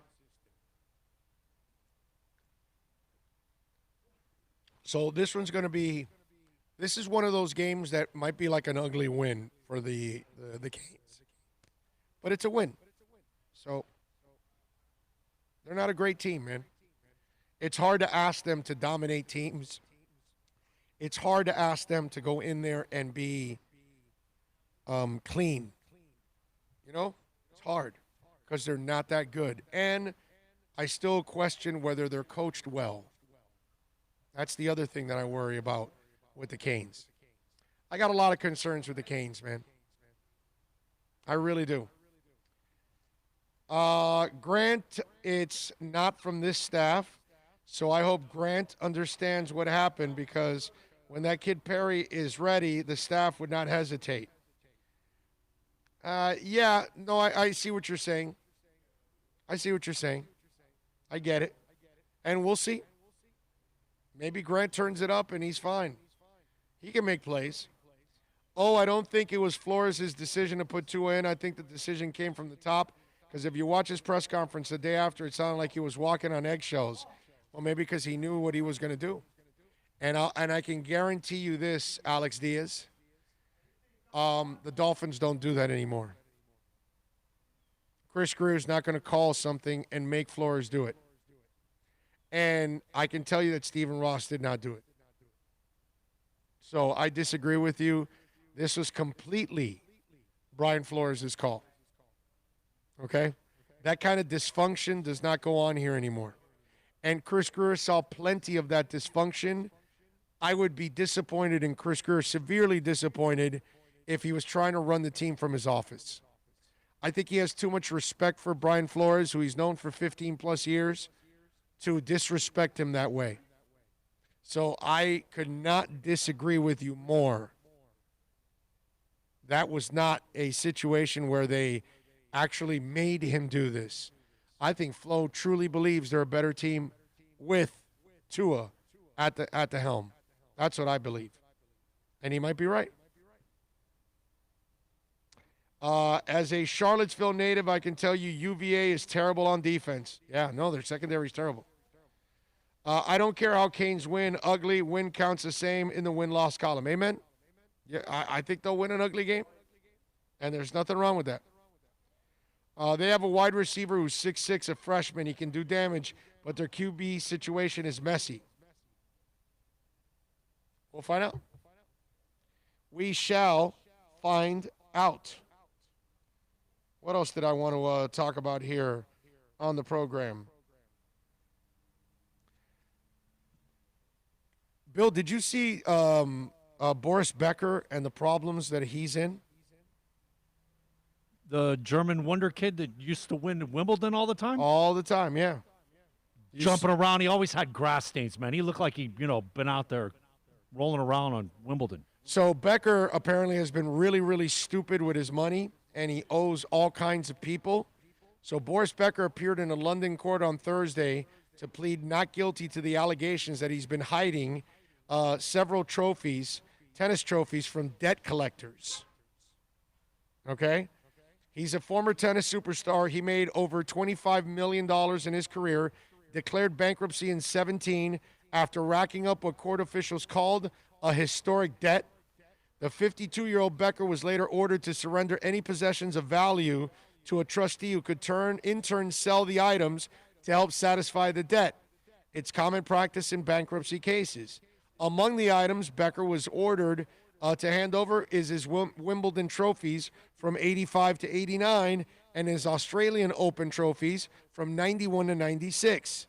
FYI, Becker was only 17 when he won Wimbledon in 85, making him the youngest men's single champ ever. I didn't know that stat. I forgot completely that Becker was the youngest guy to win the U.S. Open. When you said it, it triggered my memory. I do remember that, man. You remember, he would come up to the net, man, and dive all over the place. It was amazing. So Becker allegedly failed to hand over the trophies, along with roughly $1.3 million in cash. So prosecutors have pushed forward with criminal charges and a new 28-count indictment. Like, this Boris Becker is an idiot, a criminal, a moron. Is he as bad as Lenny Dykstra? No, Lenny Dykstra is like a scumbag. That's the difference. Like, Lenny Dykstra is a terrible... Intentionally... Yeah. Boris Becker is... Just an idiot. An irresponsible idiot, where Lenny Dykstra is a terrible person who also is a liar, a cheat, all that other stuff. Evil. Yeah. I've dealt with people like that in radio. Liars, cheats, thieves. Yes, you have. Firsthand, yes. You know who you are. So, yeah, this guy, wow, it's terrible. You make $25 million and you're broke. How do you make $25 million and you're broke? Right? $25 million and you're broke. That's just crazy, dude. That doesn't make any sense whatsoever. $25 million and you're broke. That my friends, is something that will get anybody. I guess I wouldn't be able to sleep again for the rest of my life, knowing that I lost $25 million. You know what I mean? You would think you would have something put away, something, right? Right. Yeah. So that you don't hit rock. But that's the thing about all these people that have money, and we MC Hammer, blah, everybody, sports, boxers. Bro, how do you have that much and end up with nothing, absolutely nothing to show for it? You're terrible at handling money, and you make all kinds of really stupid decisions. That's it. And Rosendo says, lots of alimony and child care, Big O. Well, maybe you shouldn't be so active with your Johnson. Maybe you kind of need to, keep it in the pants, as they say. Let the little head do some of the thinking. Yes. Or the big head do some of the thinking as opposed to the little head doing it. Yes. Definitely. That's what you need to do. Be a little bit more responsible. as they say. 786-322-1105. That's 786-322-1105. If you want to get in on the program, we take you, of course, probably right down the stretch here is probably what we're doing. Till about that time. Till about that time. I love right? that time. Till about that time is what we're doing. The other thing that I want to talk about besides dumbass Boris Becker, what's it called? Damn it, what was it? Oh, Sam Darnold. So Sam Darnold is now with the Jets. He is hearing everybody talk about Trevor Lawrence. And because obviously the Jets are over, and, I know he's getting ready this week to play. And obviously I think they're going to lose again and lose big because they're playing against the Bills. So Darnold, who is coming back from a right shoulder injury, the team is winless. Trevor Lawrence is considered the number one pick. So they ask him, have you heard people clamoring for Trevor Lawrence? And he goes, I have social media. Says, I've seen some of the things. We got a game to win this week. That's all we're worried about. It's out of my control. I'm here to do my best and help this team win games. That's all I can do. With that, it's preparing every single day as hard as I can, going out to practice and trying to have the best practice I can. That's all I can do. And this is a kid that sees ghosts. This is a kid that has a turnover problem. And now he has a problem in New York City because you're 0-6. You're a joke. Everybody wants your coach fired. They can't stand your coach. And you've got to somehow rise above all of this. Oh, and by the way, it's also a bad team. I don't know. That deck is pretty stacked for the kid, right? It's incredibly stacked. And I don't even believe in you as it is, kid, because you're a turnover machine as you've proven many times from USC and in the pros. You think he's going to see more ghosts now than ever? You think he's going to be even more nervous now about every mistake he makes? Well, Halloween's right around the corner, though. Everybody's talking about Trevor Lawrence. You know what happens when a guy has moxie? When a guy has moxie and he sees that, he says, F the world and F all you Jet fans. And then he goes out there and balls and starts winning games and making it impossible for them to think or even imagine Trevor Lawrence. In fact, what you want him thinking is, oh, our guys turned the corner. And then after you've turned the corner and your contract's about to be up, that's when you tell the Jets to, oh, you want me? Now you can tag me. Go ahead. Pay me all that money for the tag. And then you'll have to tag me again. But I know you're only going to do it 2 times. If you go 3, great. That'll be the last time, and I'm a free agent. I think if you're Sam Darnold, I don't think he has this in him.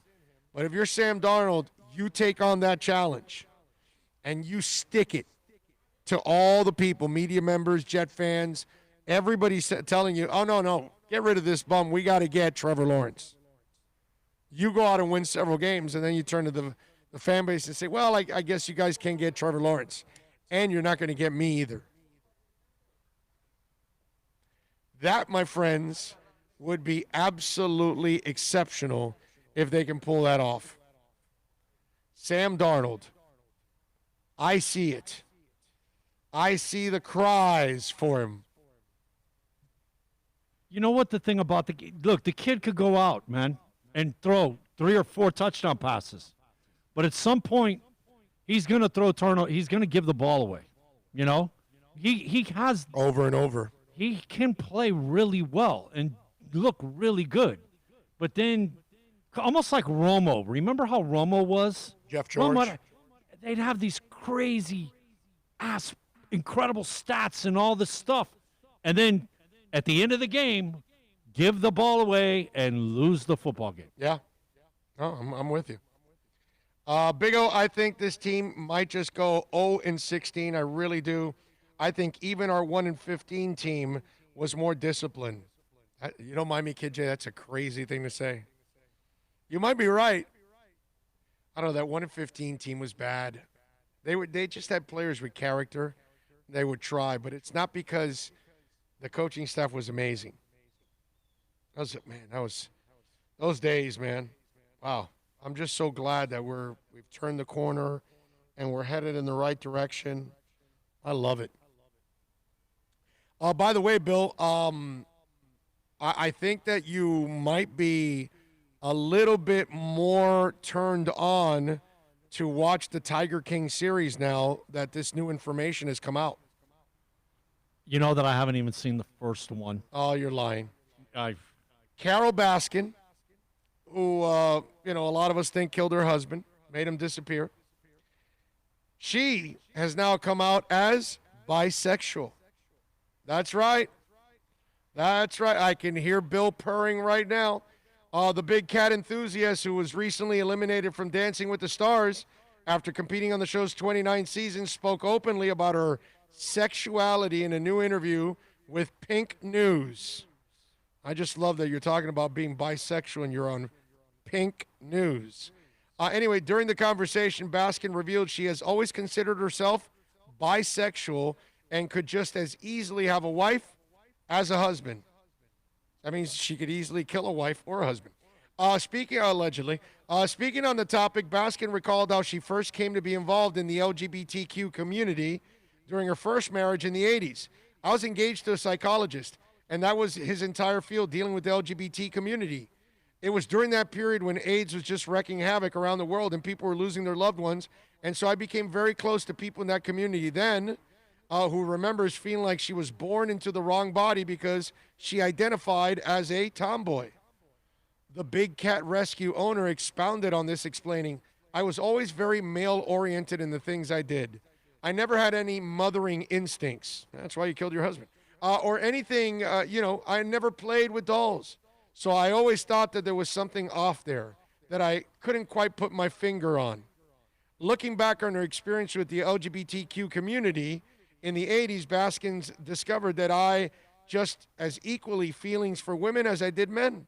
I have always considered myself to be bisexual. Even though I've never had a wife, I could just easily have a wife as a husband.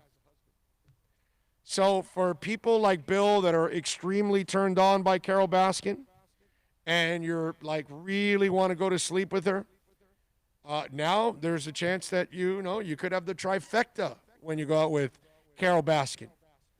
You sleep with her, somebody else, and then you get killed. I'm sorry, no. I'm sorry, I was talking about the other trifecta. I'm sorry. 3 people in bed. I'm sorry. You encouraged there, Bill? I have to say, whenever the very hot Carol Baskin. Whenever they talk, like somebody says bisexual like that, I totally go to, oh man, what's his name? Help me, the old guy, comedian.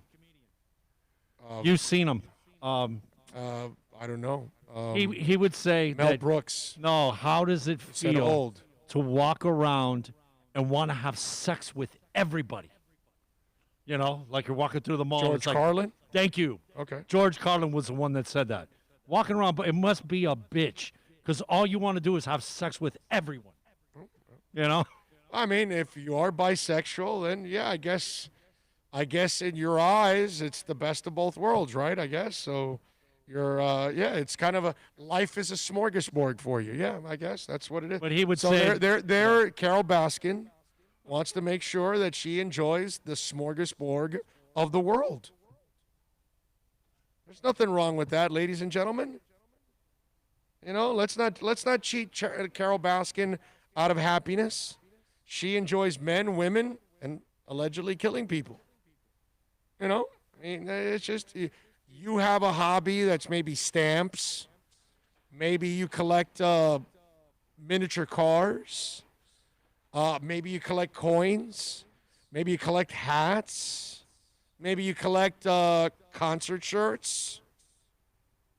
Carol Baskin, well, she collects heads. So, everybody's different. Everybody has different hobbies. That's all.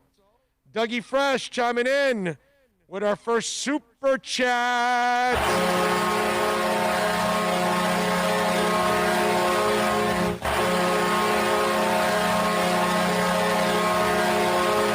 It says, starting the GoFundMe for Bill for one of them day spas, makeovers, and pay for his date so he can lick all 31 flavors at Baskin's. That was good. That was really good. This Baskin girl is an equal opportunity murderess. Yes. Like female, male. You know, Yes. she wants to get everybody involved. That's it. It's probably why she killed her husband, allegedly. She told him, I'm into men and women. He's like, what? And that's it. It was over. Adam Gase and Carol Baskin are good at one thing, murder. Miami Kid J says, I hope the Jets keep Adam Gase. That dumbass will probably pass on Lawrence. LOL. No. It's even worse than that. He'll ruin Lawrence. He'll draft him and then ruin him. It's Joe Burrow all over again, right? What did I say all last year? Hey, Joe, enjoy that victory cigar with LSU, bro. That's the last victory cigar you're ever going to have. Okay? That's all. Pretty simple. You're not going to have any more cigars after this. It's over. In Cincinnati, if you want a cigar, you're just going to have to go home and enjoy a cigar. But it ain't going to be a victory cigar. You're probably going to have to roll it up with some CBD just so you can, like, mask the pain you're in from the pounding you're taking. Because, by the way, he has gotten pulverized. Haven't used that word in years. All right? He has been pulverized all throughout his starts here in the NFL. Scary stuff for Joe Burrow, I got to tell you. A little music notes here, by the way. October 23rd on this date. On this date in 76, Chicago started a 2-week run on the singles charts with If You Leave Me Now, You'll Take Away the Biggest Part of Me. Went to number 1, by the way. In 1976, Led Zeppelin made their U.S. television debut on Don Kushner's rock concert.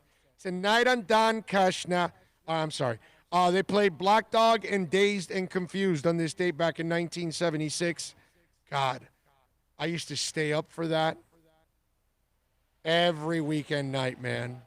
I had to watch Don Kushner's rock concert. That was like one of the highlights of my week, is that weekend night of watching that. And Night Flight, too. But now I can watch Night Flight again, which is good because it's updated now. In 95 on this date, Def Leppard got a place in the Guinness Book of World Records by playing 3 gigs in 3 continents in 24 hours, performing in Tangier, Morocco, London, England, and Vancouver, Canada. How about that? That's crazy. Let's see, what else? Bush, on this date in 2001, released their album Golden State. The commercially disappointing set would be the band's last record for 10 years. Kind of sucks, right? Damn. Let's see, what do we got in birthdays? English rocker, bassist Greg Ridley with Spooky Tooth and a founder of Humble Pie. Born on this date back in 1943. Sadly, we lost him in 2003 on November 19th to pneumonia at the age of 56. Michael Burston, happy birthday to him. Born in 1949 on this date, part of Motorhead. Let's see, who else do we have? Dwight Yoakam. Not a country guy, but I know enough country to know that Dwight Yoakam is pretty big. Singer, actor, film director, all of that good stuff. He sold over 25 million records worldwide, 5 Billboard #1 albums, 12 gold albums, and 9 platinum albums. He is the most frequent musical guest in the history of The Tonight Show and also starred in the most films, most notably in critically acclaimed performances as an ill-tempered, abusive, live-in boyfriend in Sling Blade. Okay? Kelly Marie, singer, 1980 UK #1. It feels like I'm in love. So Kelly Marie, born on this date back in 1957. Born on this date in 1959. Weird Al Yankovic. That's right. Like a surgeon Another one rides the bus. Another one rides the bus is my favorite. Although Eat It was pretty good. I got to admit. Eat It was pretty good. Celebrating a birthday today, Roberto Trujillo. He is the basis for Suicidal Tendencies, Infectious Grooves, Black Label Society, Jerry Cantrell, Ozzy Osbourne's band, and Metallica. You think Trujillo's pretty good of a musician when you can play on Metallica with Jerry Cantrell, with Ozzy Osbourne, with Black Label Society, and I could throw in Suicidal Tendencies and Infectious Grooves. I think Trujillo's kind of proven that he's a pretty damn good musician. Those are some of the birthdays celebrating today in the world of música. Agent 21 says, let's see. Oh, no, you guys are answering each other. You guys are going back and forth. Adam, let's see. What do we have here? Those situations completely agree. Not already? Okay. All right, you guys are talking to each other there on the chat board. But I appreciate all of you out there as always. I think we are done here today on the show. Folks, please vote. I already voted. I felt so good yesterday because my wife got in her vote, so the entire family has voted. Feels so good as an American family that all of us were able to vote. So it's very important that all of you vote. I don't care who you vote for. That doesn't bother me. It doesn't affect me. I'm not trying to tell you like the little old ladies and old men that are outside the polls trying to convince you right before you walk in like they're going to change your mind or something. They're just annoying. But really, go out and vote and do your civic duty. It's the American way. It is a pleasure, an honor, a privilege that we have in this country, that we get to decide who will run your city, your county, your state, your country for the next 2-4 years, whatever it is. So really, seriously, folks, make sure you vote and let your voices be heard, because that's the only way. And here's the thing. Don't ever complain if you didn't vote. Okay? If you're not doing your part, then don't complain. Don't say, oh, I can't stand this president. I can't believe they voted this person in. Did you vote? No, I didn't have time. You know, it's like I commend Shaq for coming out and you know, hey, after all these years, I never voted. This is the first time I voted. And I think that's going to happen in this country a lot.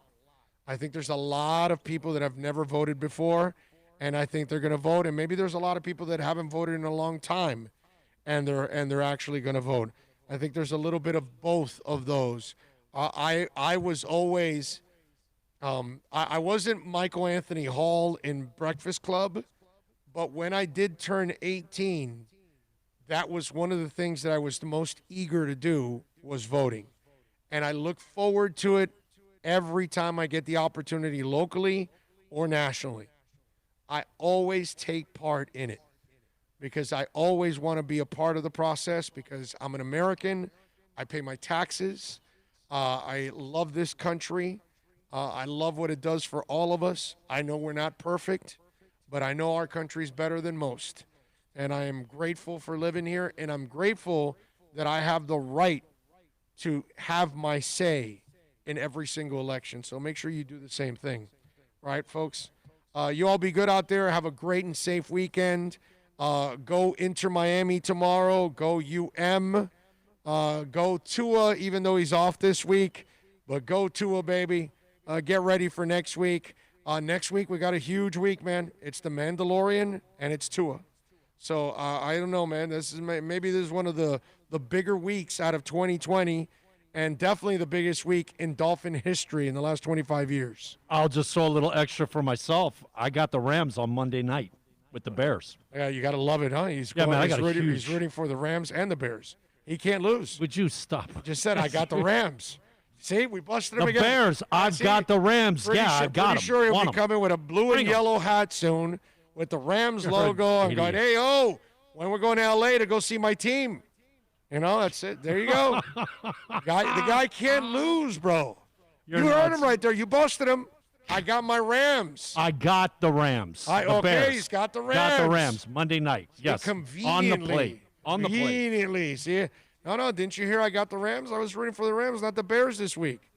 You know, because you might see Bill. Never. You might see Bill on the street, and then the Bears lose, and you're like, Bill, your Bears. No, I was rooting for the Rams this week. You know what? Did you hear me on the show? I got the Rams. I can remember going for the Rams back in the day with Vince Ferragamo. And of course they always. You know what? It always seemed Flipper Anderson. It almost seemed like they always played Dallas in the NFC Championship game and always lost, right? Yeah. There was like a run of 4 out of 5. It was Jim Everett and Flipper Anderson. It was almost Who was Vince Ferragamo's number one receiver? They got to the Super Bowl that one year, and obviously they played Pittsburgh out in Los Angeles. I want to say it was. Yeah. But Flipper was with Chris Everett or Jim, depending on if you're hanging out with Romy or not.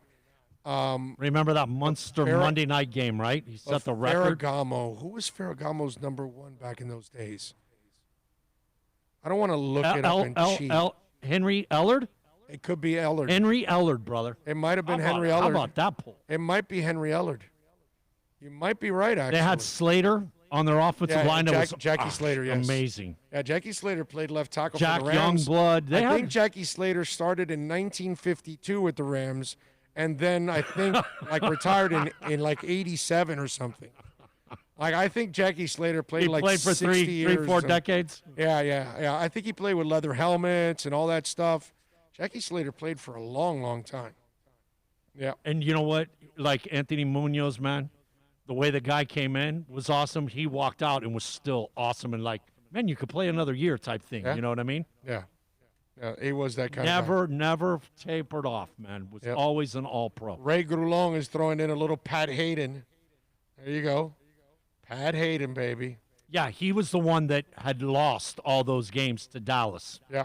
And it seemed like you remember the whole situation. Sure. The NFL today they were always in the corner, and Texas Stadium in Phyllis George and all that crap. Yeah. That's it. As a Dolphin, obviously us losing to them, back in the day, we were taught to hate Dallas because of the loss. Oh, Super Bowl VI. Phyllis George. Yeah. Nice. Phyllis George, Jane Kennedy. Irv, Cross. No, I'm talking about something else. Oh, now, well, bro. dude, I'm talking about the whole cast. Jane Kennedy was like must-see TV. You remember when she posed in Playboy? Oh, man, Jane Kennedy was beautiful. Damn, and Phyllis George was a damn good look. She was wasn't she a Miss America or Miss Universe? She was yes. She was one of those. Either Miss America or Miss Universe. Another good-looking woman, but man, Jane Kennedy. Whoa, doggy. You youngins out there, just type in Jane Kennedy 70s. That's all I got to tell you. And that's it. All I know is that Jane Kennedy was must-see TV. When she was on, you're like, whoa, that's a good-looking woman right there. All right. Anyway, we wrap it up here on the show. Thank you all for downloading the show. Thank a lot of you out there for watching live, for giving us a little love on the chat board. Of course, the super chat, too. Thank you all, which we had our super chat from Dougie Fresh. Thank you, sir. Appreciate you out there for sending us a little love on the super chat. Again, we will see you on Monday. We'll be out at VSS West Pines because we're going to make up for our Wednesday appearance there. And hopefully my voice will be a little better by then. I'm going to try and rest as much as possible for the next 2 nights. You all be good out there. Much love. Be safe. If it's raining, please drive carefully. Please vote.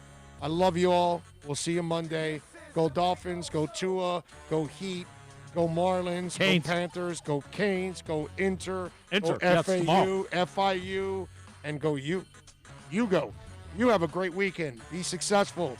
Be great. Have fun. Make a lot of money. Hit the lotto. Take me out for dinner. Later.